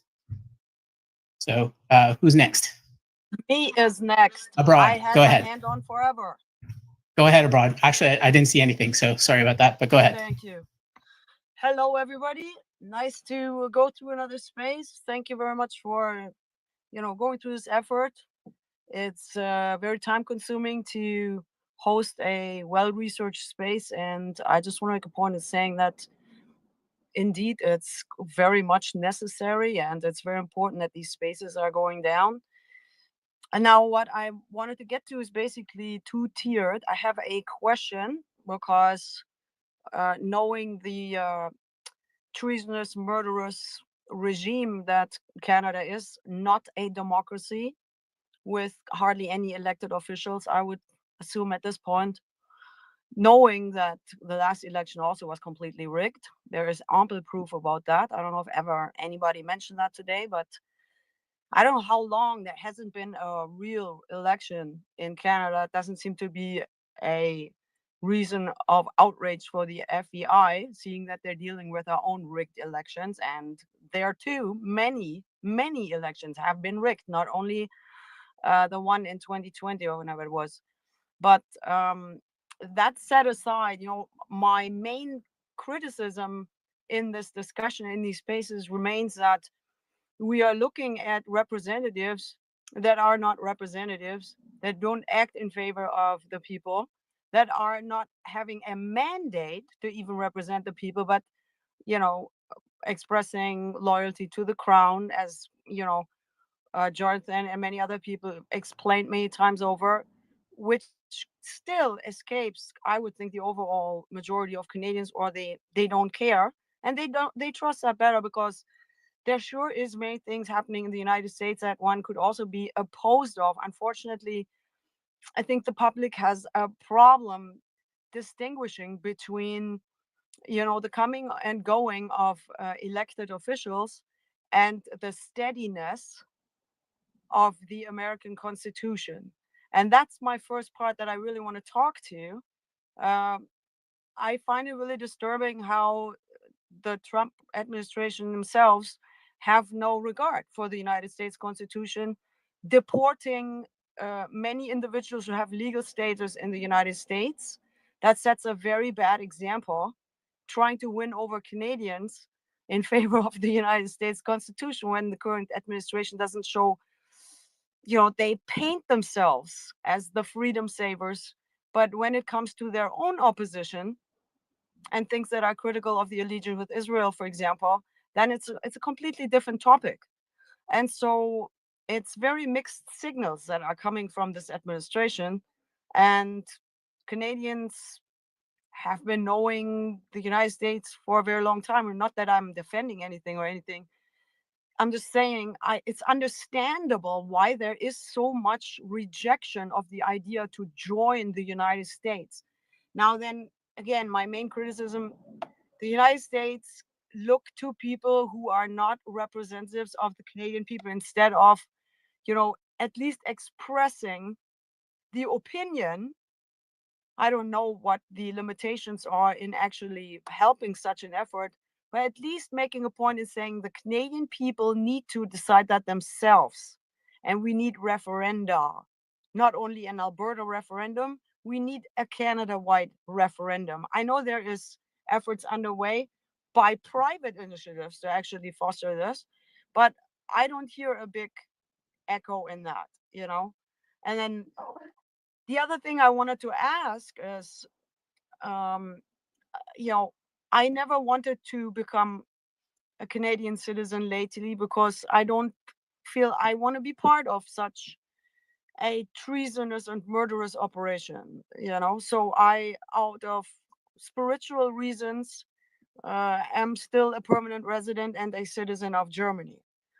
I would like to become a citizen of the United States. However, once we are being amalgamated, once Canada is going to be a state of the Union, what will my status be? Is everybody who is a legal permanent resident of Canada automatically going to be a permanent resident of the United States?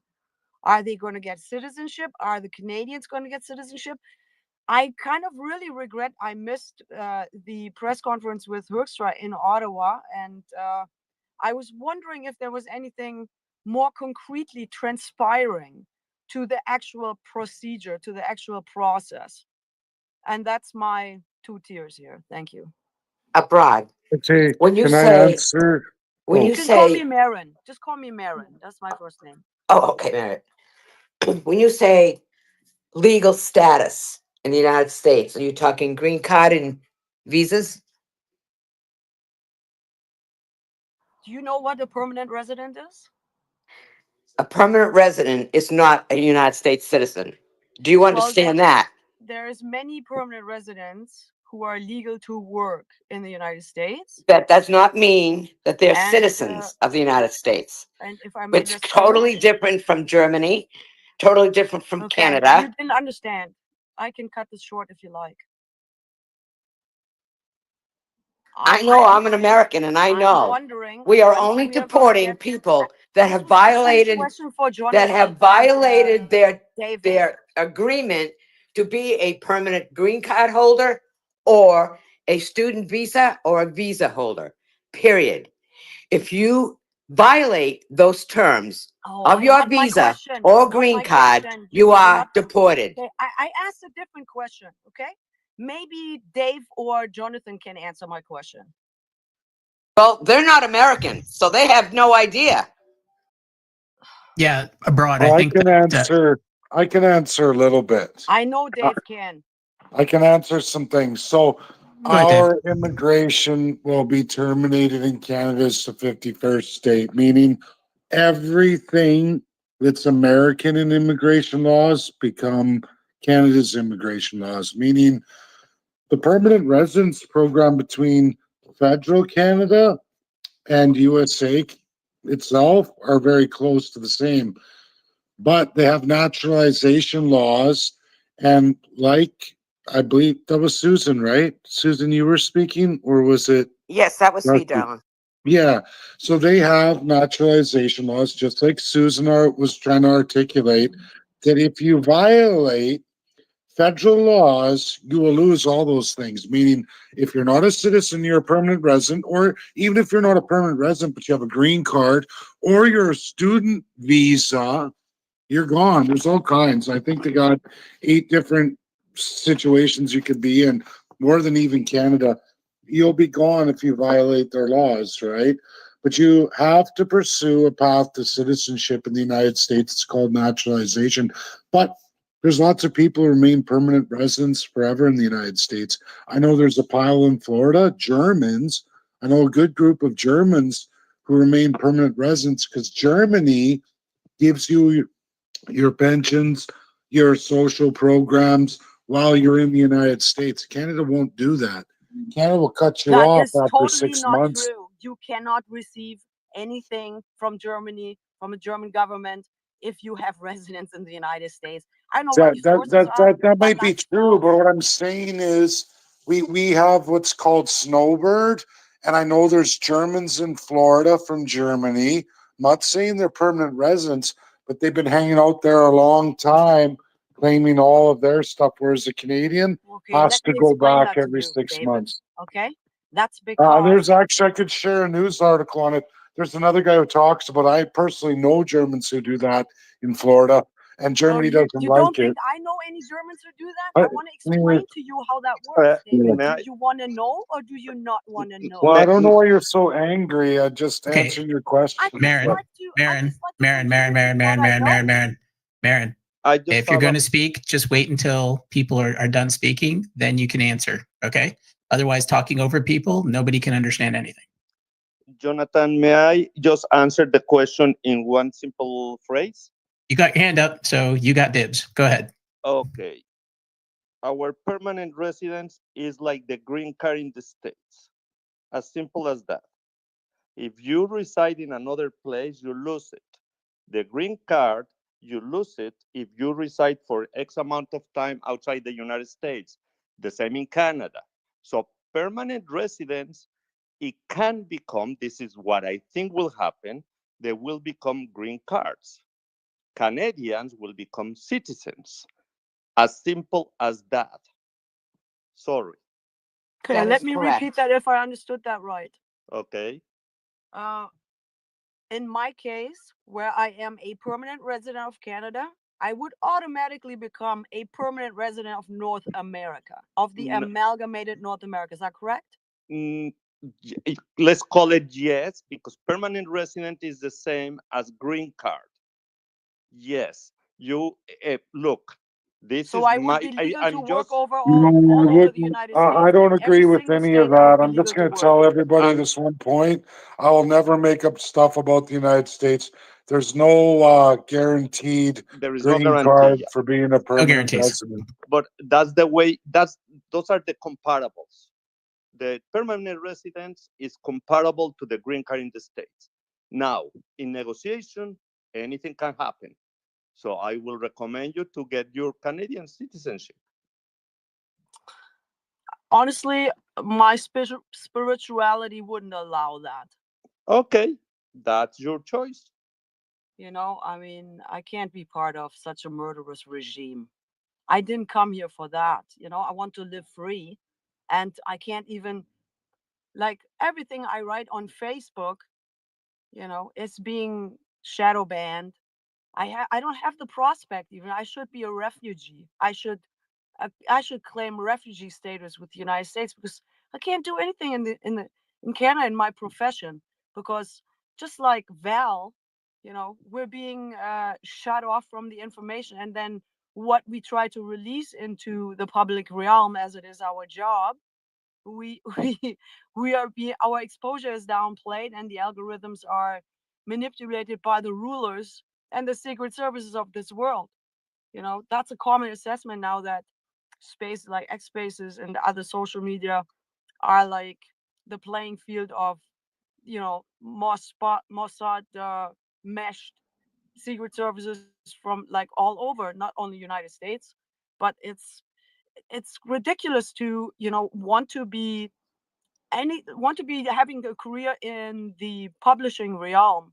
That is like, many people before me pointed that out and illustrated that is impossible. It is really impossible to pursue that profession in Canada. So at least Apply for a visa I should abroad. be Apply for a visa down okay. here in the That's United really bad States. advice because I just did that and there is no such option. If you want me to, I can explain to you what the visa options are because I just applied for a bunch of visas with the United States, and there is no such way to do that. There's not even an option for Canadians. Like, it's ridiculous. Canadians are the only ones that are locked out from No, no, no, no, no. You're from the confused. US American visa process. You cannot apply for refugee status. You cannot apply for asylum in the United States if you are a Canadian resident, a German resident, a German citizen, or a Canadian citizen. They have mutually exclusive agreements that they will not take refugees from the other country. That is That's a fact. international.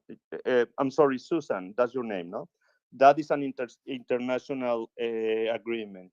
It's called the third country agreement or something like that. I don't remember. But you cannot apply refugee in another country after you move to a country that is safe. So it Okay, has. I understand that. So because she's not a Canadian citizen, she Yes. can't apply. She can't not apply for a visa. Is that what I Well, understand? she cannot apply for a visa because there are no visas for Canadians. And Okay. that is one. Number two, she cannot apply as a refugee because she is already in a safe country. That's what it means when you say mutually exclusive agreements. Yes, that The is an United States, just to international. explain to Susan, the United States does not take any refugees from Germany nor from No, Canada. Okay? So, because no. those two countries are considered safe places for Yes, the United States, and that is really not factual because we are being prosecuted and discriminated against as journalists in Canada and also in Germany. For, like, on a side note, I don't know if anybody knows about Dr. Rainer Füllmich. That is the lawyer who put together these fantastic Corona podium discussions where he interviewed whistleblowers and experts in all kinds of industries, documenting how much of a fraud that actually was. And he's still in a jail in Germany. Now he finally got charged after 2 years he sat in that cell. That is not a prison, but just a temporary youth jail. So he should have never spent that much time there. And yet now they just sentenced him for embezzlement. That is usually a slap on the wrist. Nobody ever goes to jail or to prison for embezzlement.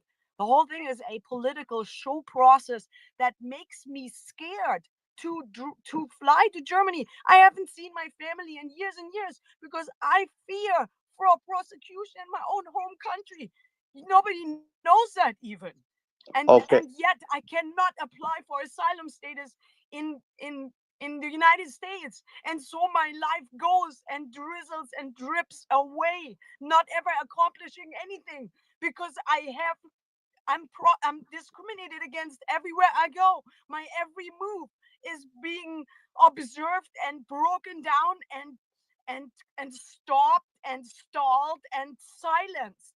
It's ridiculous. And it's about time that the United States administration takes a second look at Canada and at Germany as well. I can only say journalists like myself and Val and Dr. Rainer Föhmich are being like stopped in their tracks. We cannot exercise our professions. We cannot do the jobs that we have learned and committed to all our lives.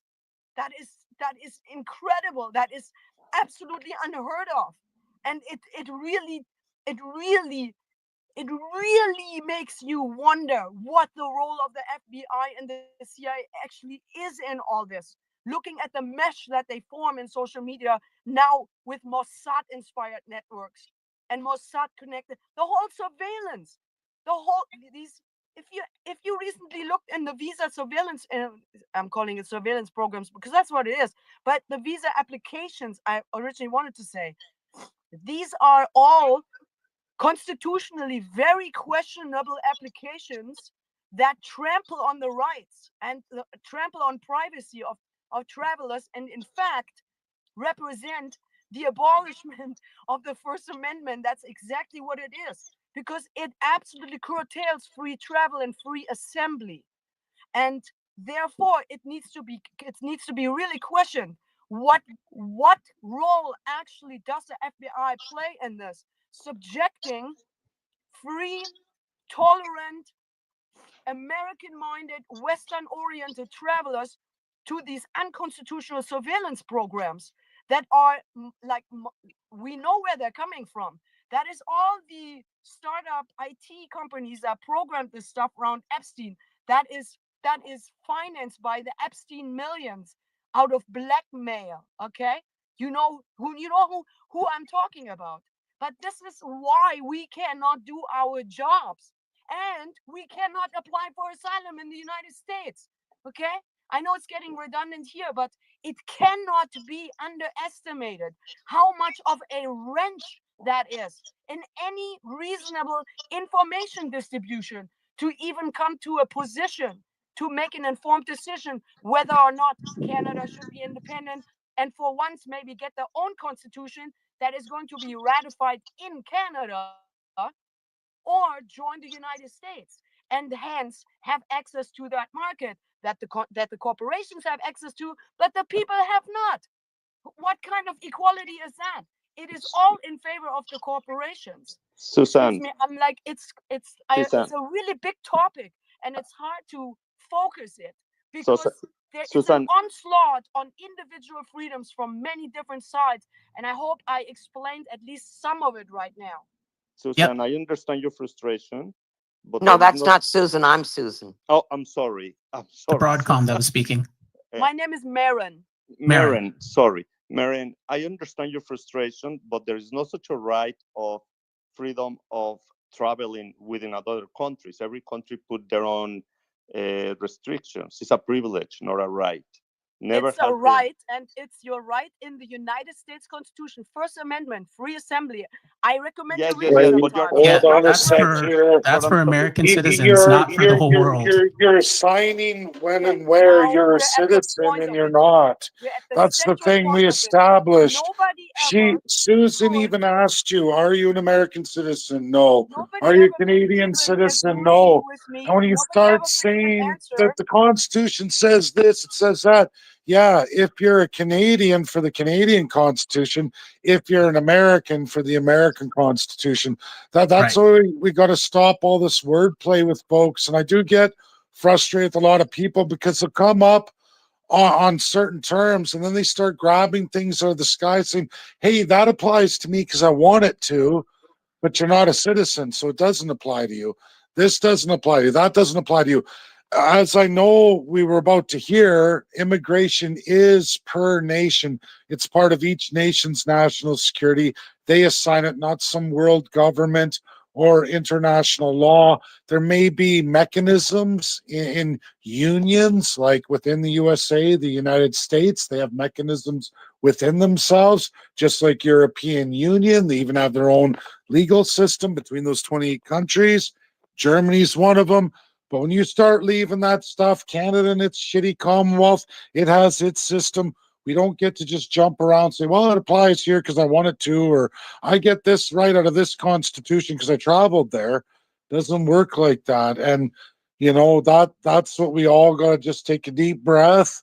And kind of the topic of this room, and I'm not trying to be mean, is for Canadians in relation to Americans and what we're dealing with. And, it's great if you're a permanent resident. I can tell you, I can become a permanent resident in the United States of America just by doing 3 6-month sessions in any given state. I just go buy property there. There's no restrictions on me in the US for buying property, or a lot of people. Go buy yourself a piece of property, file your to state taxes on that property, and you spend 6 months there. 3 years later, 18 months, you can file in that state where you bought the property and get permanent residence. That's USA. That's the truth. Doesn't give you a green card, but you can get it. Yes, I know lots of folks who've done it.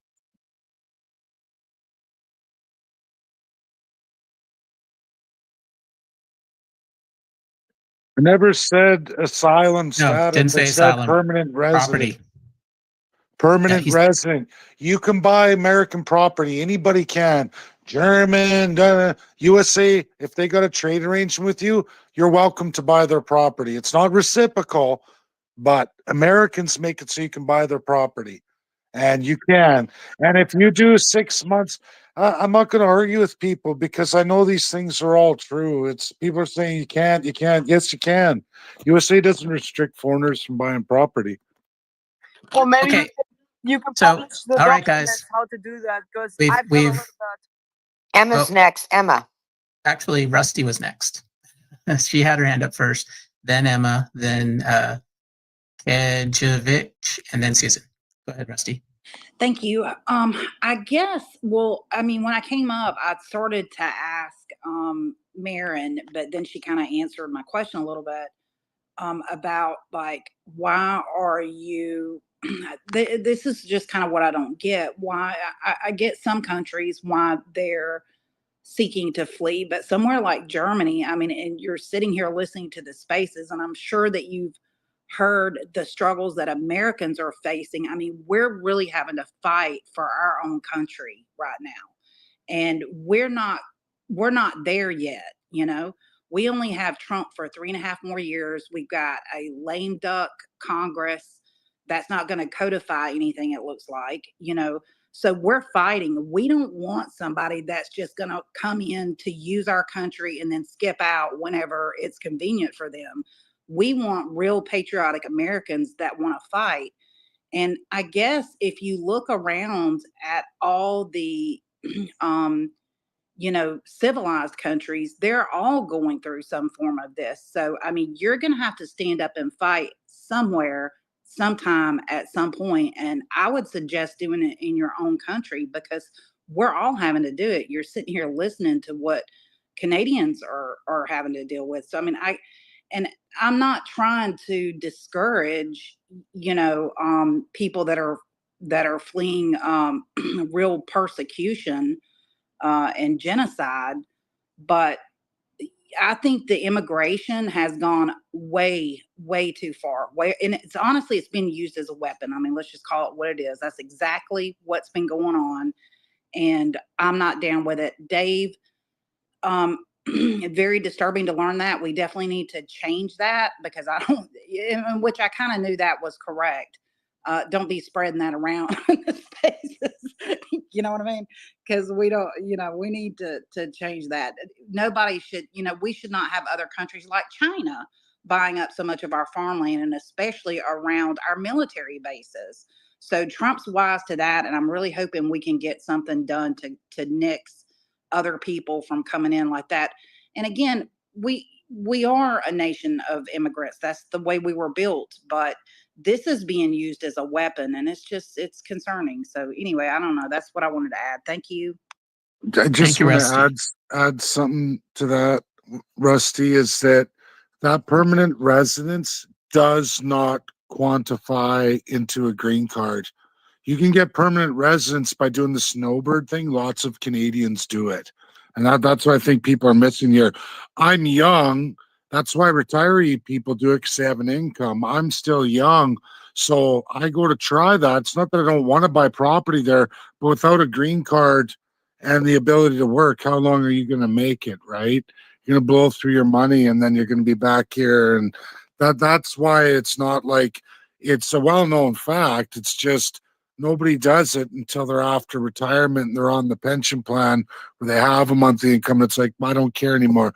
I'm just going to be a permanent resident in America till I die, and I might get there too. But I want to touch on something that you mentioned, Rusty. I listen to a lot of Bitcoin type information, which tends to go into the macro of what's going on in the United States a lot. One of the things you brought up was the idea that foreigners holding property in the United States. There's actually something being floated in the United States about having foreign interests who own property in the United States getting a specific type of tax. And this will actually offset the income tax for Americans. I can't remember who it was that talked about this, but that is something like he talked about floating the idea, like a couple of different ideas of what they're looking to do.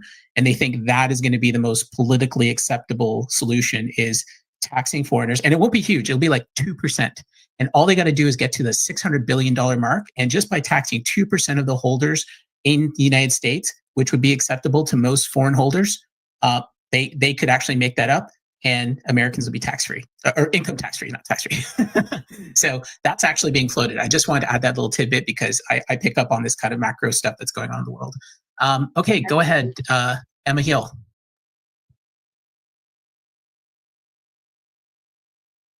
Emma Hill, you're up.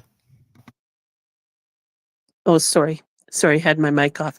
So No I'm glad to hear from Dave about property, and I'm glad to hear from Rusty and Susan, friendly Americans, because now I'm going to move to the States. Just joking. But what I was wondering about Maren, if that's how I say her name, from Germany, it sounds to me that maybe she thought by moving to Canada, it might be a backdoor to the USA. And it really isn't. The backest door to the United States probably was through South America illegally, if that's what you wanted to do. But it's not easy for Canadians to become American citizens at all by any stretch. And it's because of what that other guy said. We are deemed to be a safe country, even though we do not have God-given rights. And yes, it's wrong. And yes, it's frustrating. But we aren't white farmers in South Africa yet. And America, the United States, has zero obligation to any country in the world. They are obligated to their own country. It's America first. And because they have a leader now who protects their interests and other countries don't, it doesn't mean that we can demand they give us their rights. Just like Dave said, it doesn't work that way. Anyway, so I'd like to know from Maren, is that what she thought was going to happen, that she would get certain rights in Canada that would expedite or allow her to have rights in the United States? Go ahead, I Maren. got into Canada because I was married to a Canadian citizen. I had absolutely no desire to be in the United States. Now that I've lived in Canada over 25 years, I know that I have no desire to be in Canada. And I know I have no, I was brought up in public radio. I really started at the top. My first reports aired for millions of people. And I have made a lot of sacrifices to work in this job. And I have, like anybody who loves their job, reinvested in my own skills and in my business. And I'm just completely derailed. Well, you should know then, Mirren, to join the club here in Canada, most of us are derailed. Many of us have been lost our jobs and been disenfranchised and been kicked to the side. That's Canada. You should know that. What do you expect? I think something happened to Marin. She suddenly kind of cut out. Let's move on to the Hanzo. Kejovic, you were next, and then Susan.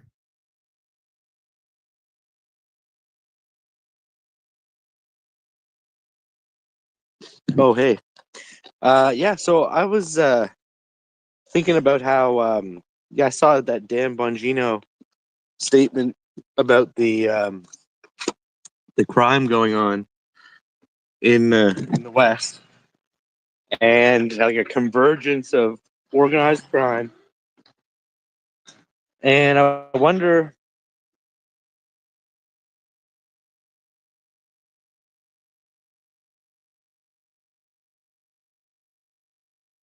Kejovic, can anyone else hear him? No. No. Is an issue. I wonder if Donald Trump saying that he wanted the liberals to be the ones he would deal with, is that because they'd be at the crime scene still, and the same people could be held accountable that have largely allowed this to, fester for so long? And the other thing I wonder is, when it comes to the tariffs,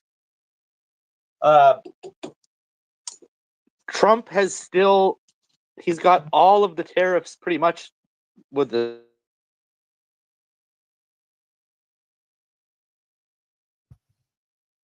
Last thing I heard was all the tariffs pretty much, and then it cut out. Automotive and a couple other things. Is the tariff thing, with Carney backing off it completely, is that to appease Trump or to appease us? Or are we really in a financial situation that we can't move forward with our own tariffs against the US? Or are they just biding their time, waiting the 4 years until Trump's gone, and globalists within and without, outside, are going to come, converge and do what they wanted to do for decades now? So yeah, that's what I'm wondering. So appreciate your inputs, Kejovic. Unfortunately, you were cutting out pretty bad while you were speaking. Did pick up though. You were asking about the tariffs, and you were also kind of presenting a theory. It sounded like about the idea that having the liberals back in would keep the so-called actors at the scene of the crime, so to speak, as you put it. My understanding is that I'm not sure who that question was pointed towards either. Just to anyone who has thought about that or finds it interesting. Okay. Do you want me to answer, Jonathan? Yeah, go for it. Basically, what I am seeing, what I think, I can't prove beyond any measure, is that Trump is stating with his always been narrative, it's not going to be a war, it's economic destruction. I think the liberals are the perfect choice for who you have the fastest time with the most economic destruction. Well, that's the liberals. And I don't think it's about justice, because Trump isn't a baloney or a, hey, I'm going to arrest you. He would have said that already. He's not scared to say what he wants to say. his whole thing is, listen, you're going to go belly up, and we're going to get you. Never say never, and that's what it is now. And we're in that phase that I kind of talked about with everybody. Jonathan brought it up earlier again, that if you look at everything I did in December, I was telling you that if we don't take this 51st state offer, when they close that out, it's going to be economic destruction for us. And we're watching all of these narratives come to pass, and they're coming and coming. Tariffs aren't off. We've just lost market share, right? I love how the media spins everything, right? That, oh, Trump's pretty much nullified all tariffs. No, these sectors have been shut out for Canadians. All you have to look at is the unemployment rate. They don't want to admit it. Canada's already dropped its interest rate tremendously, and the USA hasn't even moved theirs yet. What's going to happen after USA corners the manufacturing and these interest rates, which can't stay up in the US, start dropping, right? Our dollar is going to go way down. And they're all bragging in the media right now at literally we're half as much as USA's interest rate right now. And it takes, you can only move half a point, quarter a point, a shot every quarter. So how many years behind the USA are we? And what's going to happen when the USA starts announcing cut the interest rate, and then all of a sudden their dollar shoots up and ours goes flatline, right? Especially in massive debt, unemployment coming, industries going down. There's a lot to go through. Trump's playing it really well. What I touched on earlier was the EU. They just got slapped with massive tariffs. I think it's a test for Canada. Is Mark Carney going to go right back to EU? Like, we'll take up market share from USA from you, just like they did out west with China, right? I mean, it's getting horrific, that's for sure. And I think we're just seeing the tip of the iceberg here. Exactly. I just wanted to say one last thing.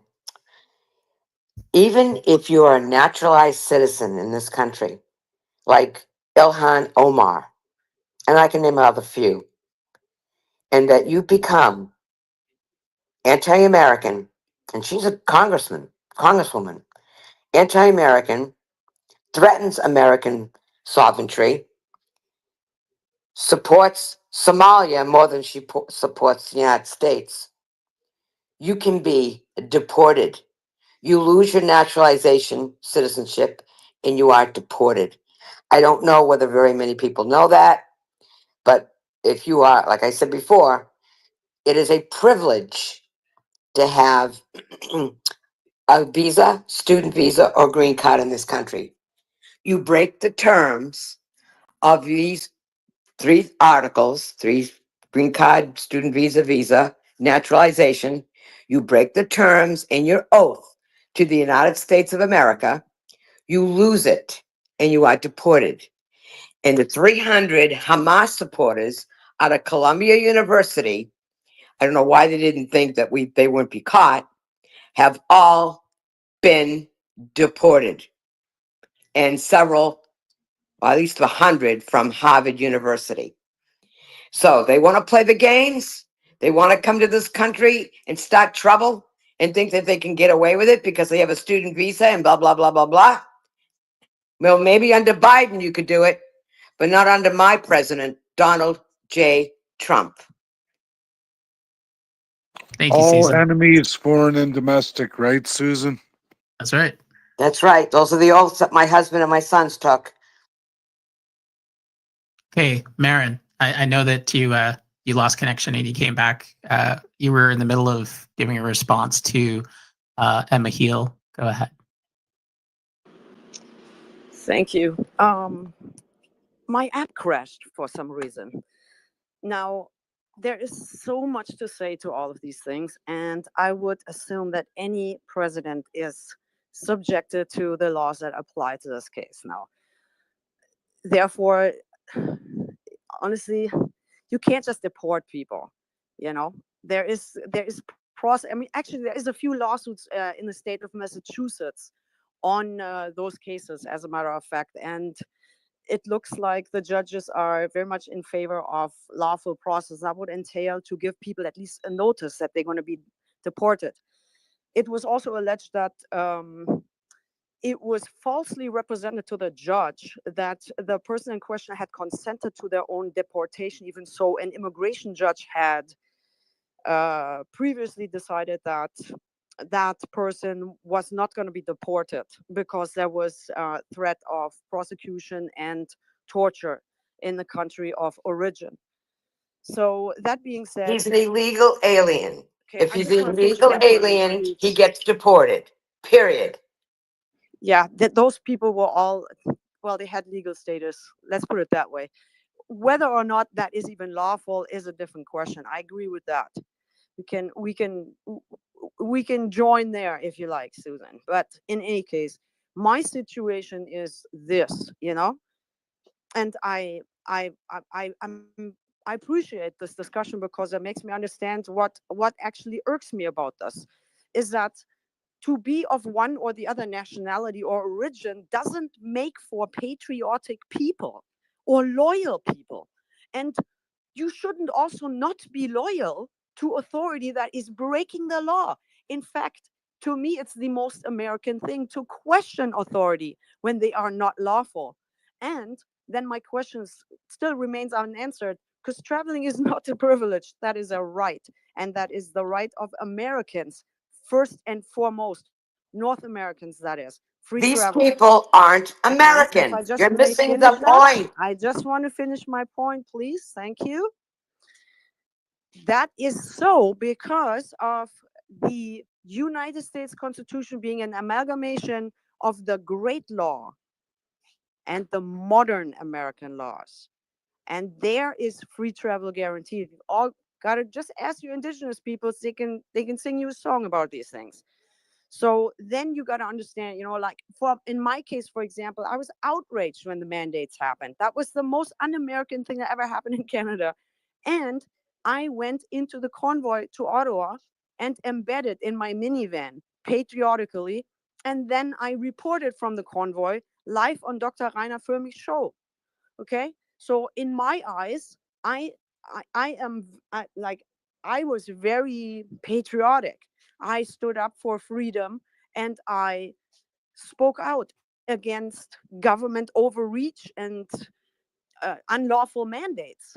That, in my eyes, makes me a very patriotic North American. However, in the visa processing, that finds no recognition. There is just no space for people like myself. And you know what?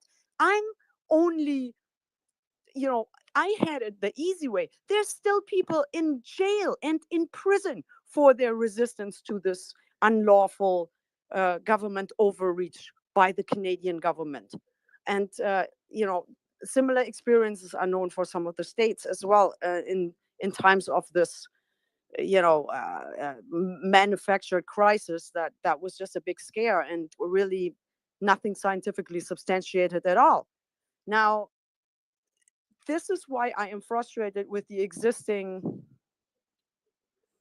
ways to immigrate anywhere in North America, because they do not, I'm sorry, I'm just going to add the question before I forget this again. Does anybody definitively know that the United States Constitution applies to American citizens only? Because it is actually a regulatory catalog to prescribe how to deal with government, how the government is responsible, and how people can get due process before the authorities.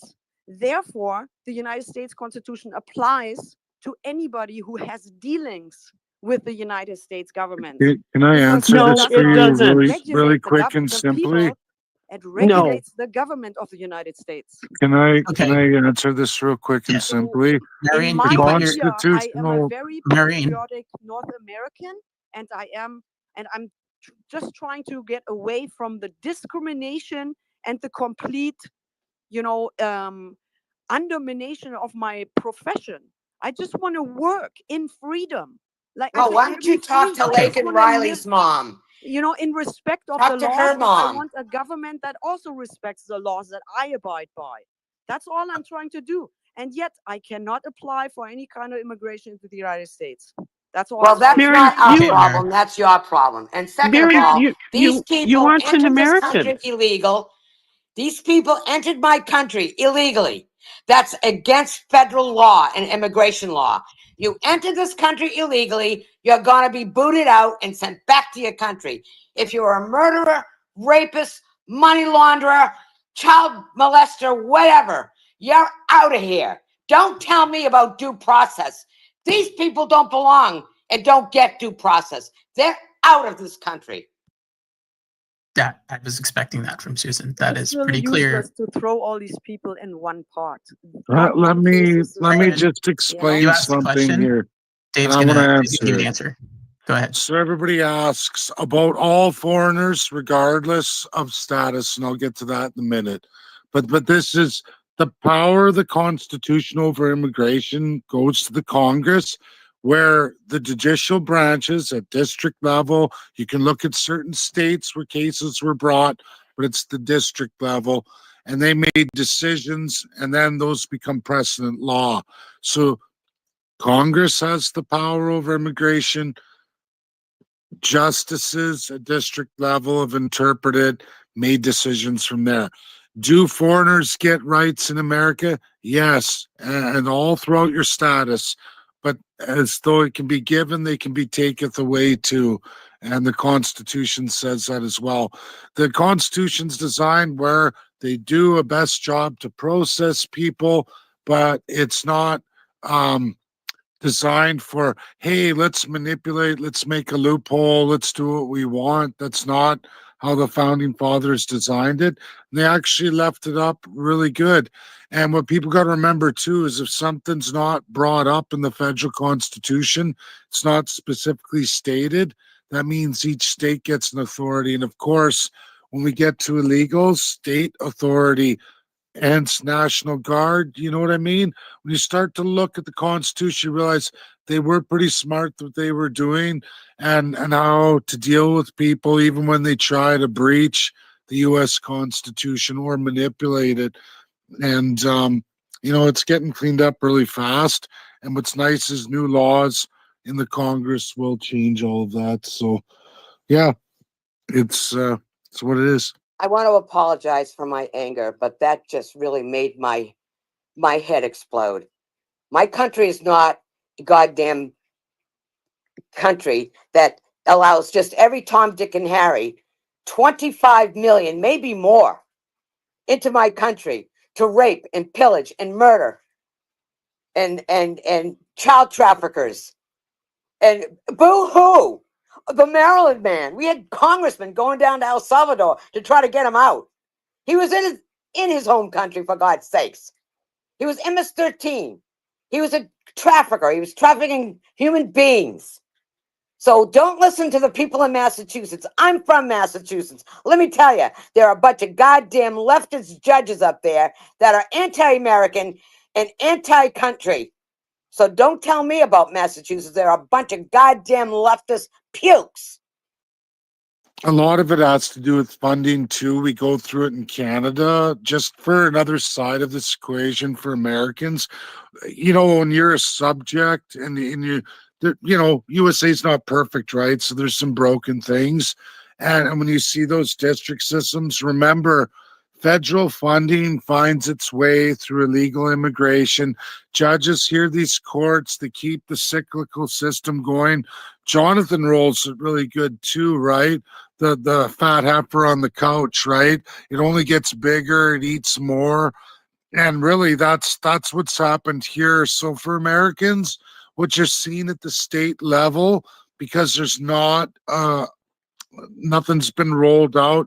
Absolutely, it has to be done at the state level. And that's the problem, right? And they haven't done it. So then you leave it open and it turns into a Canada situation, right? Where nobody wrote a law on it. No one really ironed it out, or no state constitution took their power to say, hey, this is how we're going to do this, and kind of make an example for the rest of the states. And because of that, they like the fat heifer treatment, like what we have in Horn of Plenty in all of our areas in Canada, where the government goes, oh, feed me. Like, you wouldn't believe how crime works here in Canada. Way worse than the States. They're back out. Guy will steal 180 cars and not do a day in jail besides processing. And he'll be out doing it again. Yeah, you can see how BC is. It'll scare you. A guy rob a store with a gun, and then you see the police turn around and drop him off in the corner, and then he runs back into the store to get more drugs or steal from something else, and it's fucked up. Val, you had your hand up, and then I think we're going to look at closing down the space.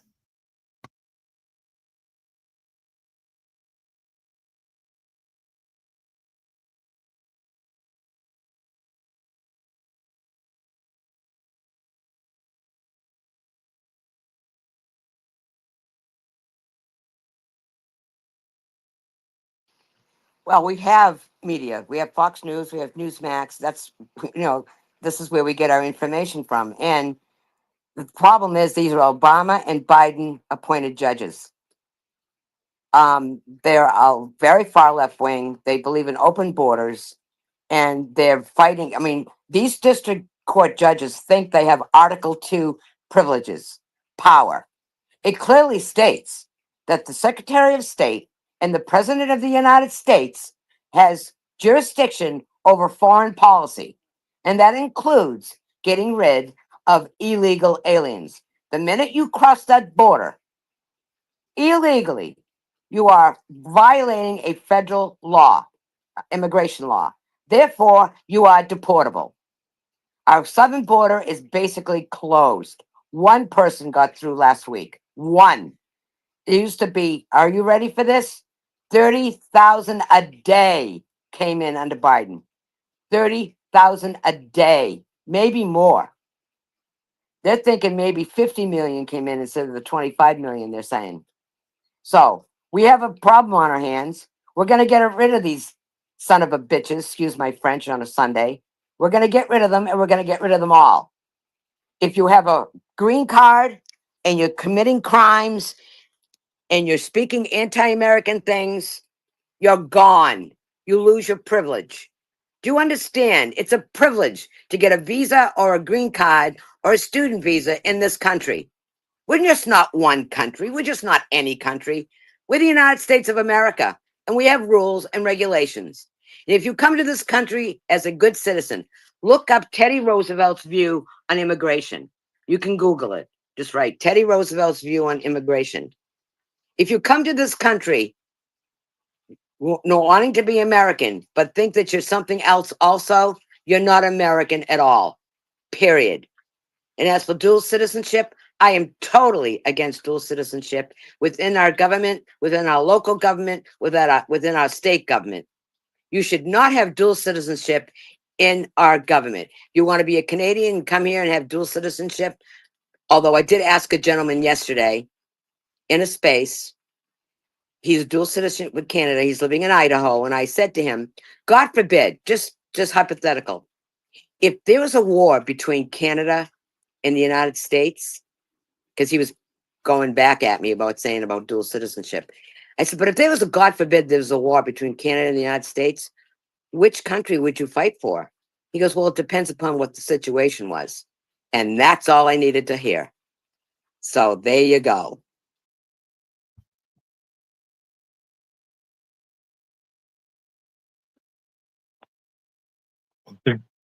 The Constitution of the United States, when you swear the oath of allegiance, you have to renounce all that. So technically speaking, any monarchical, if you're a subject, you can't even swear the American oath and mean it if you're going to remain Canadian as a subject, right? They even tell you potent state, all of it, monarchy, all of it. They give those actual words. One of the reasons why our founding father said to King George, stick it. I don't know if he said stick it. That's awesome. Something like that. Okay. Yeah, so I think we've come to the end of the space. So we've discussed a lot of things, and what the main topic was for getting this started was the SOS to the FBI. So I'm going to put out a call to everyone to retweet what's up in the nest, the tweet with the FBI Director Cash and Bongino, basically letting them know that this space contains information that they need in order to deal with the northern border, aka Canada. And so it's important for them to know about it. So if we can get as many people as possible, those of you who are listening to this on replay, please retweet that tweet. You'll find it attached to this particular space. I'll also be retweeting it on my profile. So if you need to just quickly look at my profile, you'll see it there too.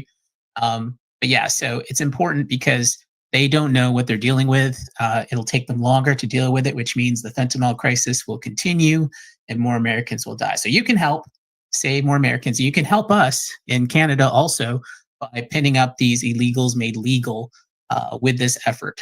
Because I'm sure once the FBI start to get involved, we're going to start to see our own institutions start to make moves, because as it's been demonstrated over the course of the last few months, it's only when Trump calls on them or for somebody else in the United States to do something is when Canadian institutions will do something. Otherwise, they're perfectly happy doing what they always do, which we are so tired of.